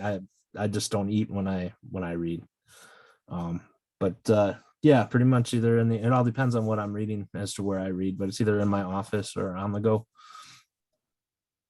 Yeah, I too am a fan of the giant omnibuses and all that stuff. And I don't have a stand. I should probably get one. But what I use is a very magical Spider-Man Tsum Tsum pillow. You can get the little Tsum Tsums, little like, tiny, even smaller than Beanie Babies, but they have these giant pillow versions.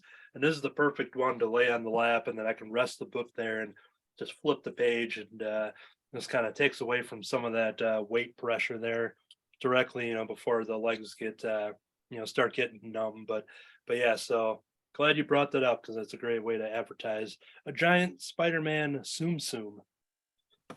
All right. Do you have any rituals there, Kirby? Any specific order or snacks or anything when reading comics? Yeah, my piles, basically every time I get a new pile of comics, it just goes right on top of the old pile. And once the pile gets too big, it gets put in a box till I can get to it sometime. If there's a comic that's part of the club picks, I'll pull them out, keep them towards the top so I can get to them when I need to. Omnibuses, I've learned they're too damn big to sit down and go through, so I'm cheating now and I just make a podcast about it and read the omnibus live on the podcast. So you can catch those starting with Mad Maniverse Volume 1, and we got new ones coming up here this year at the beginning of the year on Under the Cowl of MS. Yeah, Under the Cowl of MS.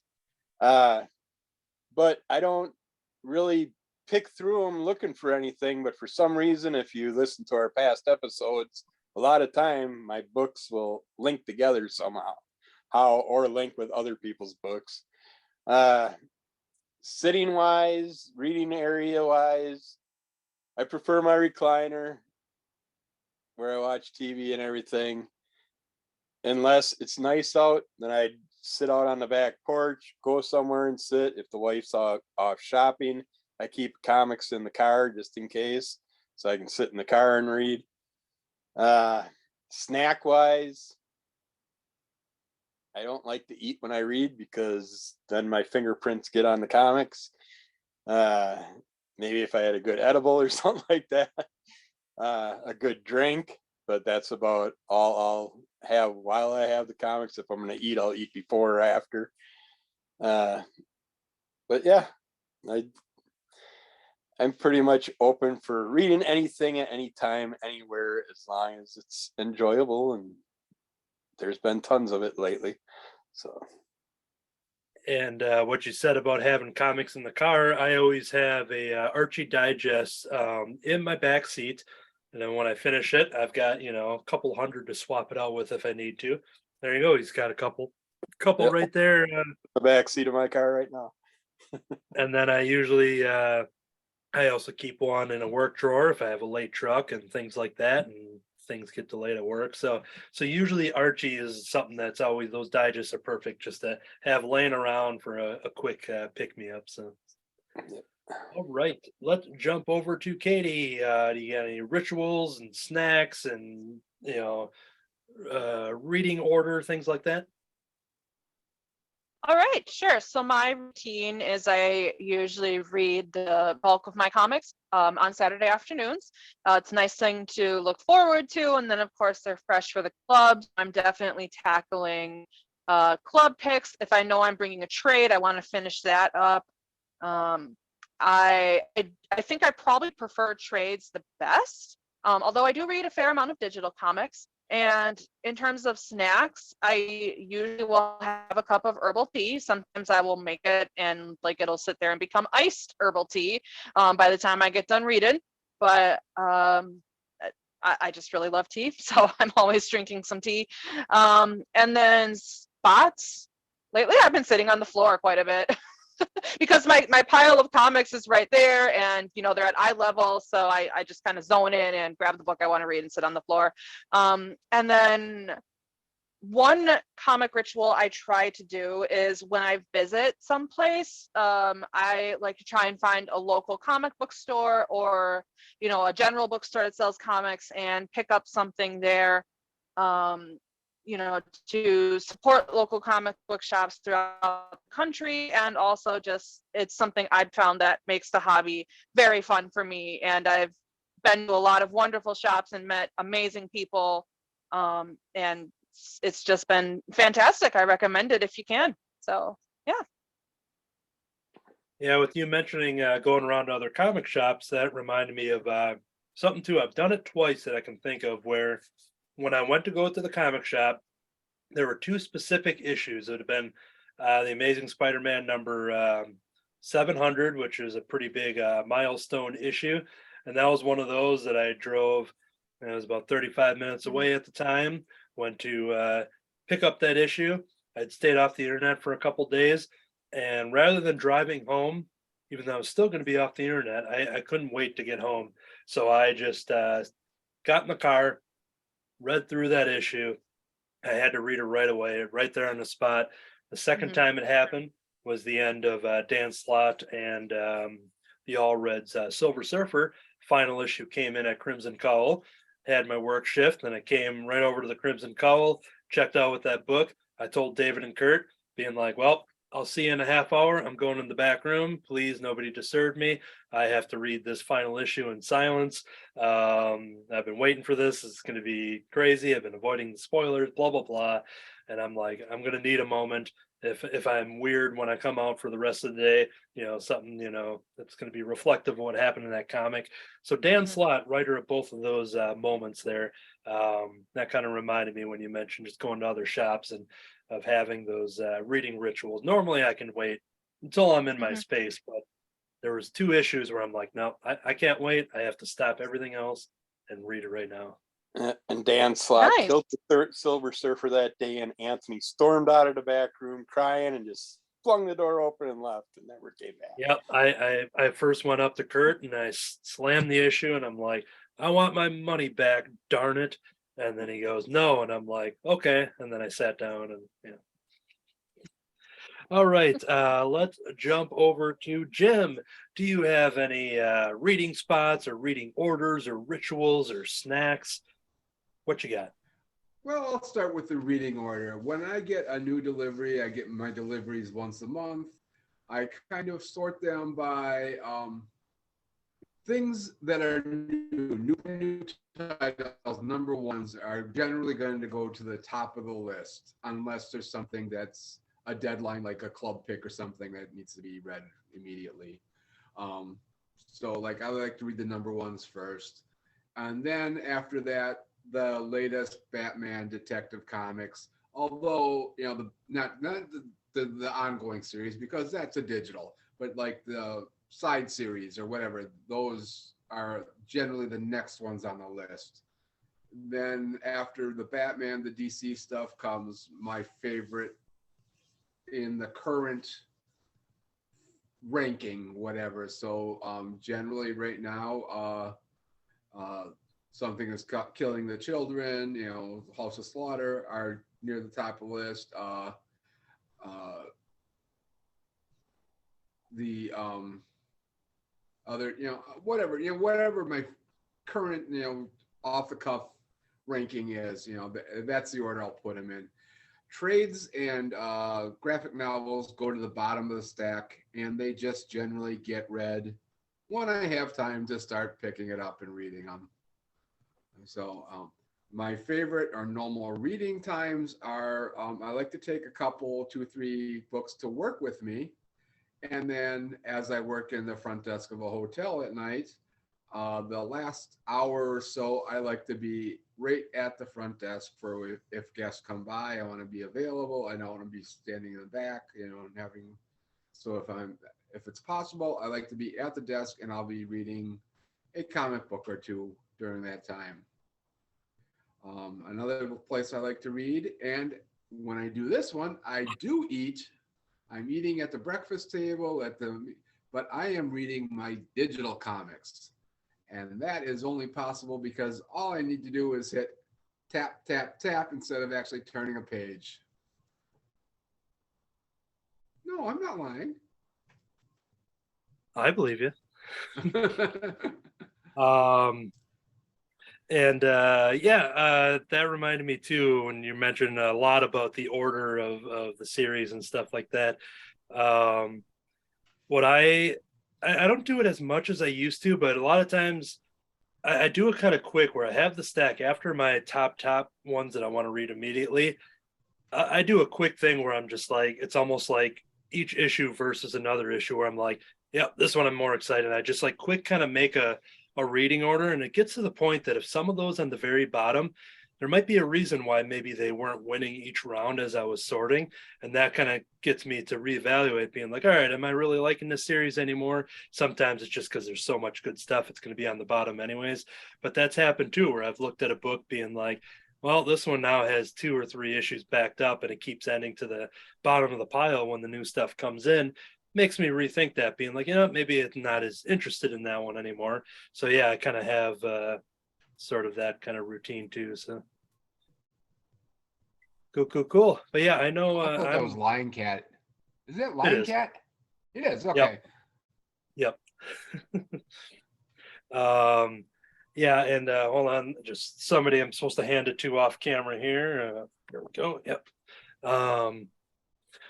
Yeah, so I know Sean is really going to appreciate those answers, because I should have just had a follow-up to have him tell us what he does. But he pairs a lot of comic books with music. He's a huge music guy, and he features a lot with his favorite whether they're CDs or vinyls, and he always takes like a fun picture and pairs, like if he's doing he's a huge X-Men fan, so he will whatever he's currently reading in his giant reread, he'll pair it up with like music that has come out at that certain time of those decades and things like that. And he's a man of many rituals, right down to all the seasons, and what he reads on Halloween, what he has on Thanksgiving and Christmas, and New Year's. He has a lot of comics that are specific to that, and whether it's something that's story related or it's something that is like emotionally related, whether with his personal life and family and things like that. And so yeah, he's a man of many rituals, so that makes sense when it comes to him asking that question. All right, so we have one more question, and that will probably bring us to the end of the show, meaning that we will do our Marvel and DC previews in the next week's episode with the independent previews. All of the previews we will do at once. So we'll do one more question here until we do our wrap up. This one also from Sean, and he goes, how long do you give a new series to grab you before dropping it? Now, I must have really forgot that question, or I just was able to blindly copy and paste it because I don't remember reading that one. But how long do you give a new series to grab you before dropping it? I'll kick us off here. Now, when you pre-order comics, you usually have, sometimes 2 or 3 issues pre-ordered if it's a monthly, before you even read the darn thing. But a lot of times I will give it that literal pre-order window of a chance. And if I see the first issues coming up right before I have to send my order for issue for number 3, I make sure I read that one right away because especially if it's an independent series, I'm just kind of blindly buying. I always like to just make sure so I can cut it off and I only end up buying those 2 issues. If I do end up liking it or something, you can always jump on. But yeah, I usually give it that previews, pre-ordering window there. So I'm always very alert of when I see an issue of 3, something come up on a pre-order, knowing that, well, it's got to be coming out soon so I can actually read what it is. But yeah, otherwise there's not too many things. I'm pretty much committed to that. Whatever I pre-order, whether it's in a physical shop, if I pre-order it, I always end up buying it and just drop it after that. But I'm always good for my word on that front. But then one other thing, I lost my train of thought on it, but maybe it'll come back to me. But we'll jump over to Damon on how long do you give a new series to grab you before you drop it? I think it varies. I think for the most part, I try to keep it to like if we are like watching a show, I try to give it 3 or 4 issues or episodes, just because usually the first 1 or 2 is just setting up, characters, locations, and the hook doesn't really come until hopefully the 3rd or 4th. And a lot of that also is with like what you said, the previews issue. You're usually ordered, the 3rd or 4th issue by the time you actually read one. But I'd say there are those oddballs, like if it's a artist you've never seen before or an author you've never read. I mean, it has happened once or twice where I'll pick up a book 1 and it just didn't agree with me. I didn't care for the art too much or the way the writer wrote. Something was just off. And then I try to cancel, if I can, or not order any more of those books. And if I do get them, I usually don't even bother reading them. I just add them to the collection. But for the most part, I try to give it 3 or 4. And I found myself, if I drop something, especially if it's Marvel, that if I drop something, since I am a subscriber to Marvel Unlimited, that's something like where I'm just like, okay, I'm just reading too many books right now, and I just can't keep up with everything. And I'm like, you know what? I'm not a completist in the sense that I need every single number of. I'm pretty good at, especially within the last 10 years or so, of just being like, not digging it. I could just jump in, jump out whenever I want. But having Marvel Unlimited, and I'm sure for the same for people, whether they have Comixology or DC Infinite, I think it's called. I think that's always a good source to have too, because on some of those big 2 titles, if you're just not vibing with it, and you're just like, well, you can always wait for 2 or whatever. I think even DC, the window's gotten very close now if you're subscribed to a certain tier, where you can check it out much sooner and don't have to do a lot of committing. And sometimes that might even lead to it where I pre-order 1 issue of Marvel and I don't pre-order anymore just because I'm like, you know what? I can get issue number 2 and 3 probably pretty easy. But sometimes those number 1s, if they sell out, and I don't really care about the value and everything, but reaching some of those and trying to get onto another printing or something. So sometimes I'll just literally do a one shot on Marvel, being like, if I end up digging it, I can find the other ones easy off the rack or just get it on Marvel Unlimited. Or if it was just be like, well, you know what, this might be a trade weight on it after just getting one or two. But so yeah, that was the thought that jumped away from me. Let's jump over to Kirby. What's your answer? Well, first off, a little thing that Sean might appreciate if he isn't reading comics right now or is still reading comics right now, this is the greatest time to be into comics and music, because a lot of the artists will sit there when they put a book out on Kickstarter or somewhere else. They'll also give you a playlist that you can listen to along with it. And when I was up at Vendetta Comics a couple weeks ago, I seen this guy sitting on the shelf, Patient Number 9 Ozzy Osbourne comic book with the Patient Number 9 CD in it. And I'm like, it was really, the price on it was killer.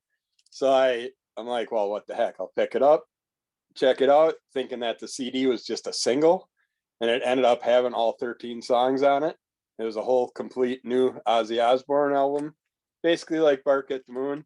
But yeah, that was a great deal. And the comic's very strange and weird and wonderful also. But yeah, so this is the perfect time for Sean to be in the comics right now. And yeah, he is a current reader, even though he's a new dad as well. But he's always a Marvel guy, and he doesn't read a lot of independent stuff.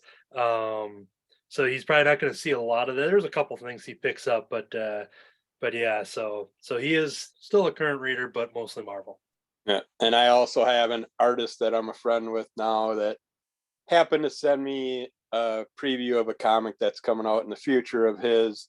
And now he's just sent me a playlist to go with it. So I'll be maybe on the 251st episode, I'll be mentioning that, or one of the next few episodes. So, but yeah, as far as it goes for me, I give TV shows and comics 3 shots on average, unless it's something big like a Harley Quinn, Spawn, something like that. I'll give it 6 issues and then see where it's going from there. And then of course, like the new Spawn run, I jumped on everything at the start, and all the side runs are already up to like number 15 and stuff. And I had to jump off a few and just stick with Gunslinger and Scorched.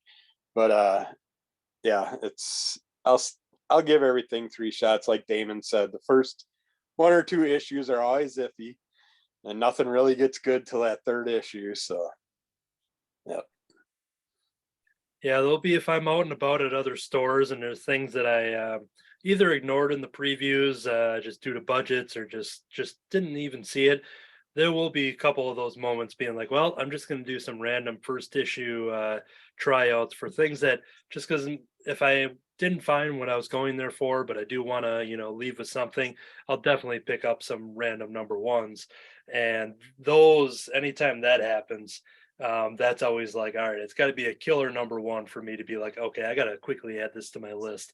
But a lot of times I reserve some things being like, oh, that might be interesting, but if I find it in the wild and I need to buy something at a random store or something, then I always have those, the safety net of some books to buy. But those books have to really impress me, because they didn't impress me enough to get the previews treatment. But Yeah. And there are the Batman Reptilian style books that the artwork just drives me nuts right off the bat. And I'm like, oh, quick, take away the ones I bought.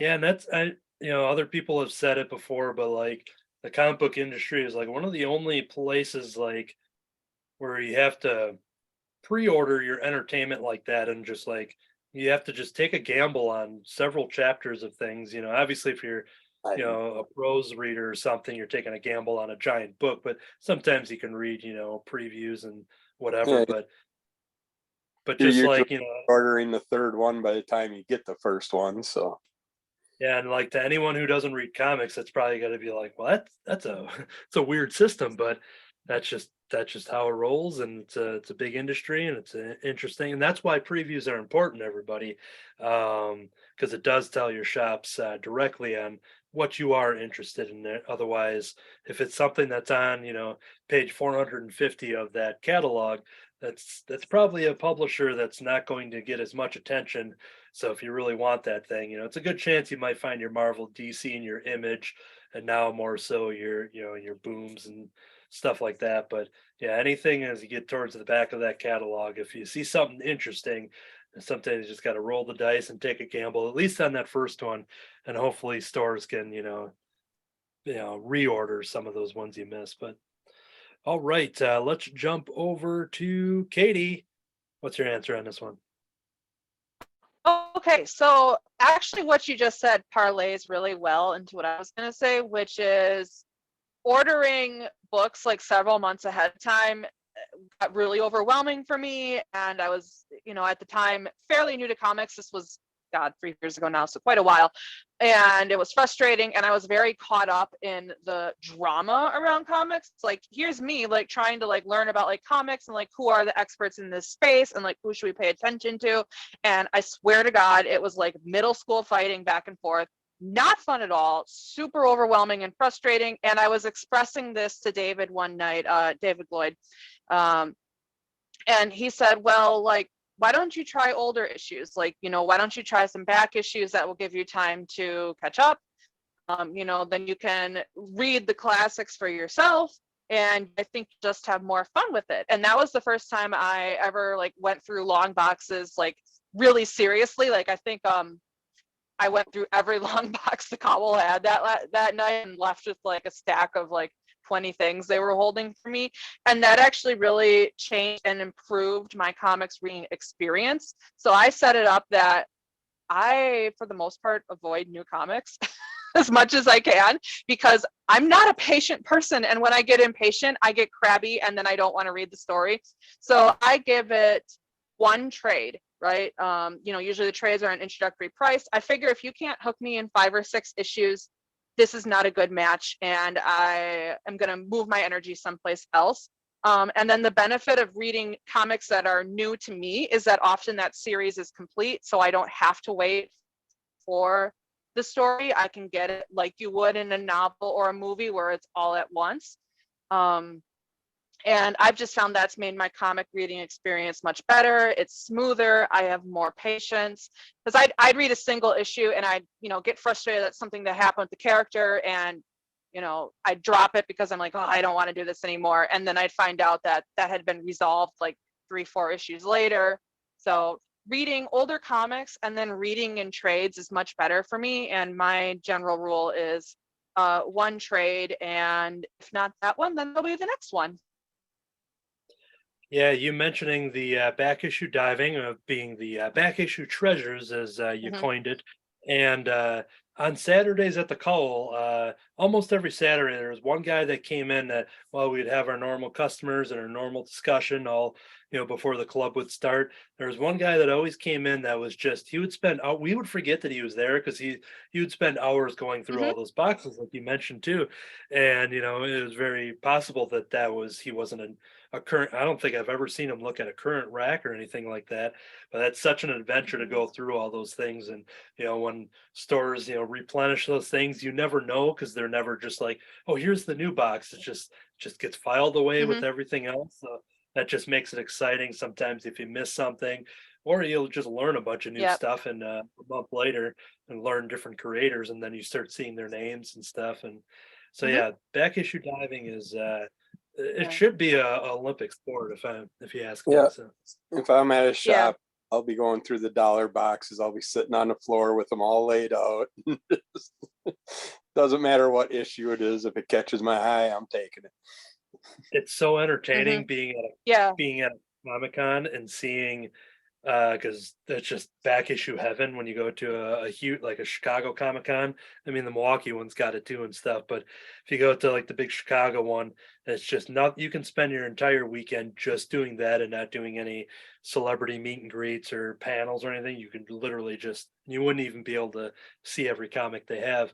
And one of the best experiences I had last year after returning to it, after all the COVID stuff going on, being back in those back issue bins, and I was flipping there, and there was a lady across from me, and she noticed my X-ray robot. I get to talk about it again.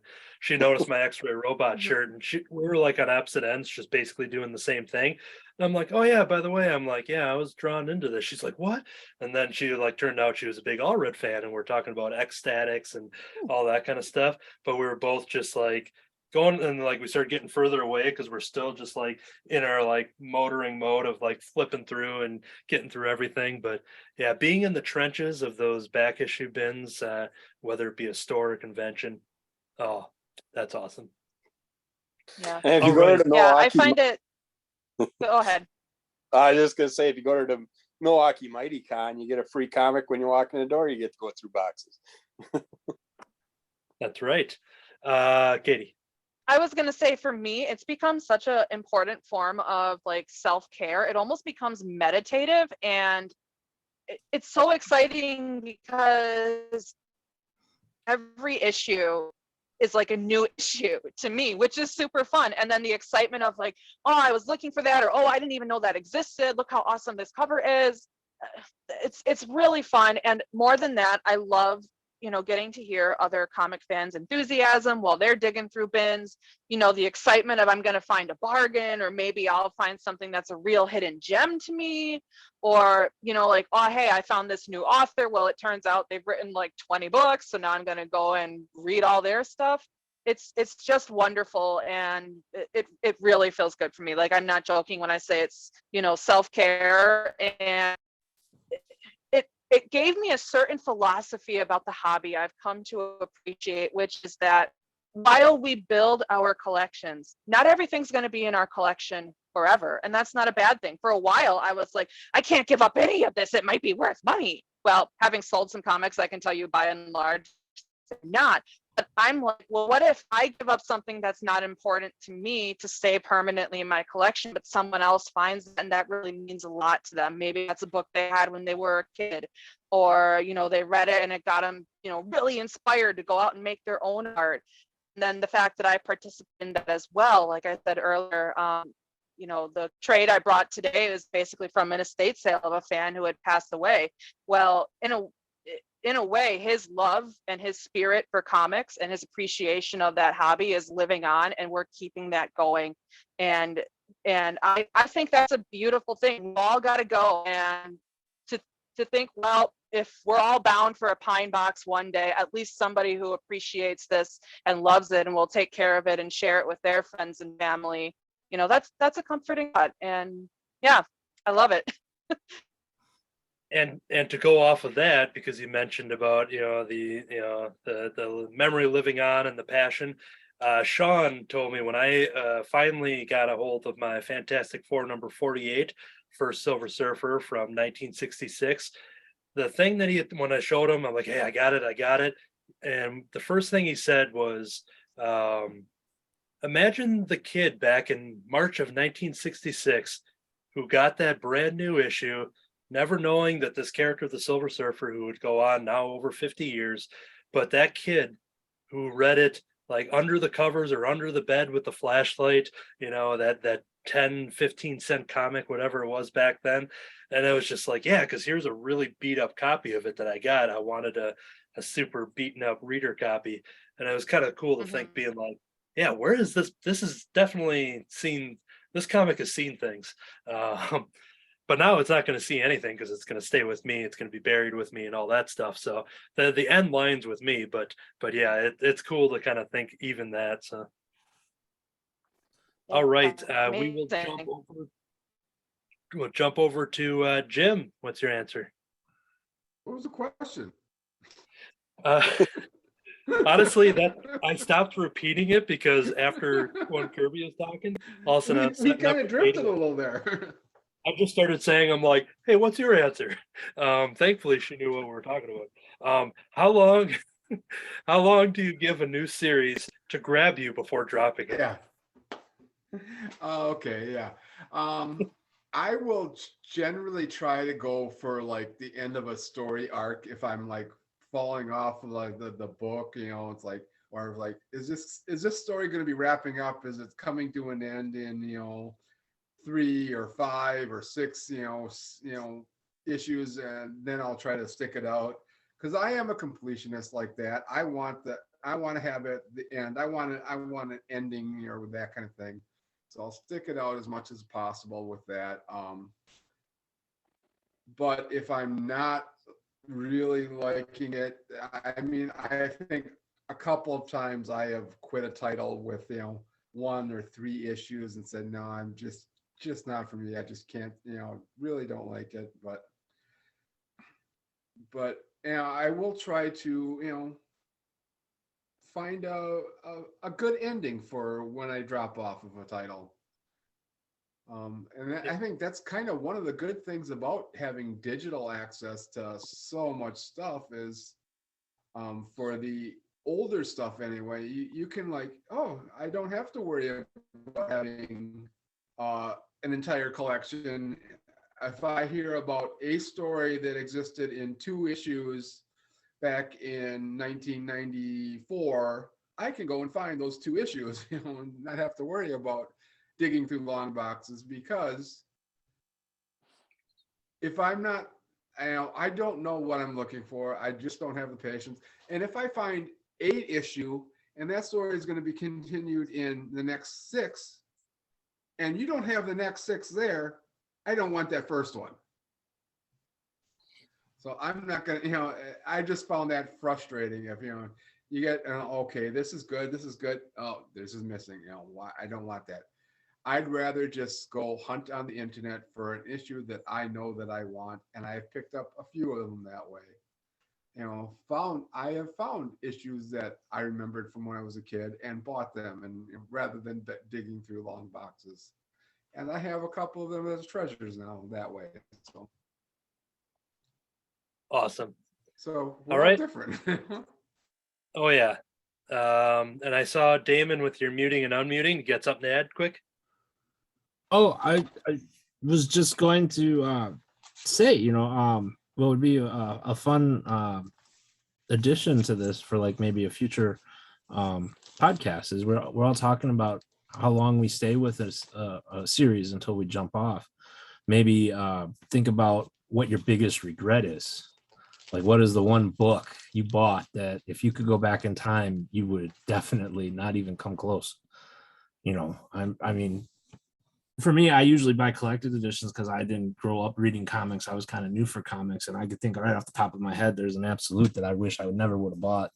And I'm sure everybody has that one book or that one series that they got suckered into that they just couldn't stand and never ever read or dumped or sold right away or got rid of or tore up. I mean, it would be cool to see what everybody's worst buy is.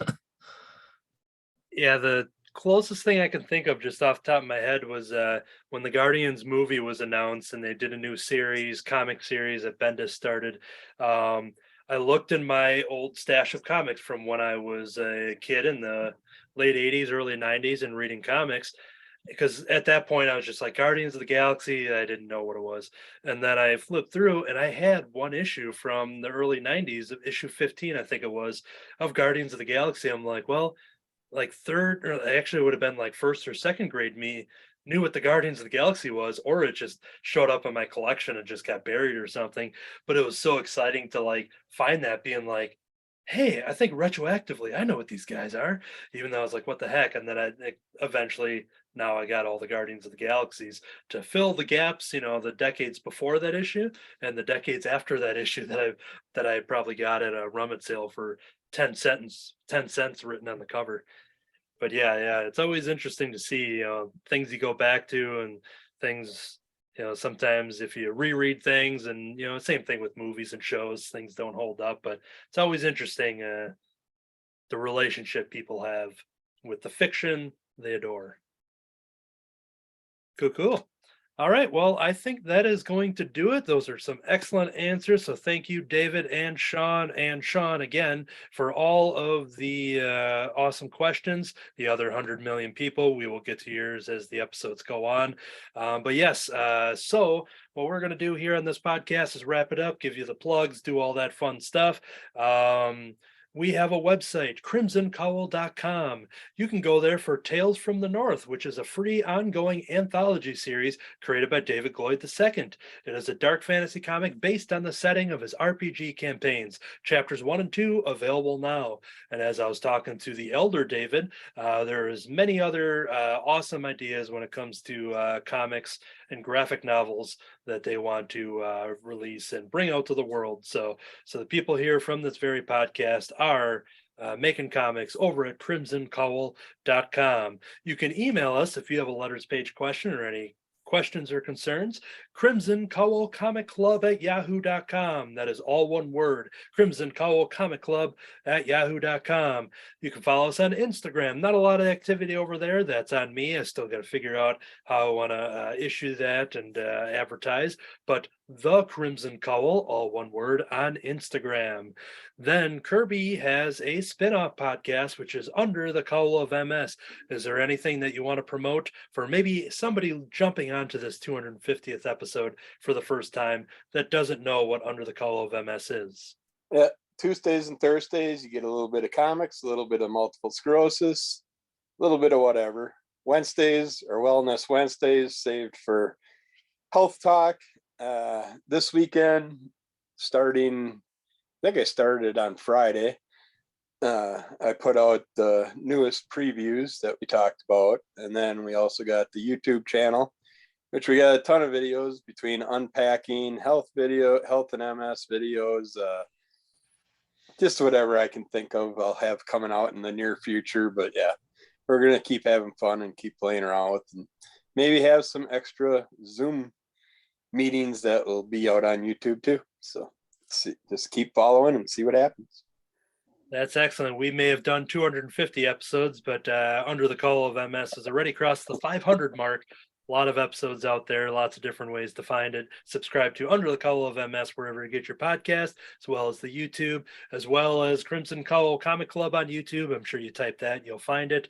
And of course, Crimson Cowl Comics and Crimson Cowl Comic Club, all of those, any mixture of those words over on iTunes to subscribe to the audio version.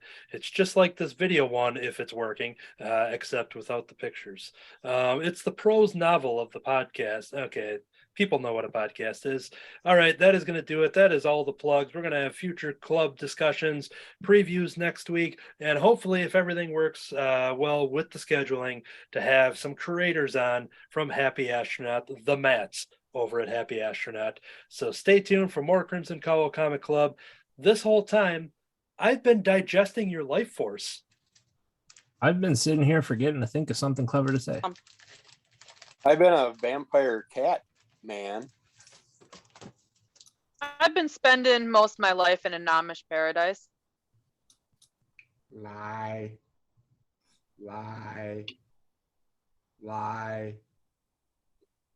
To be continued.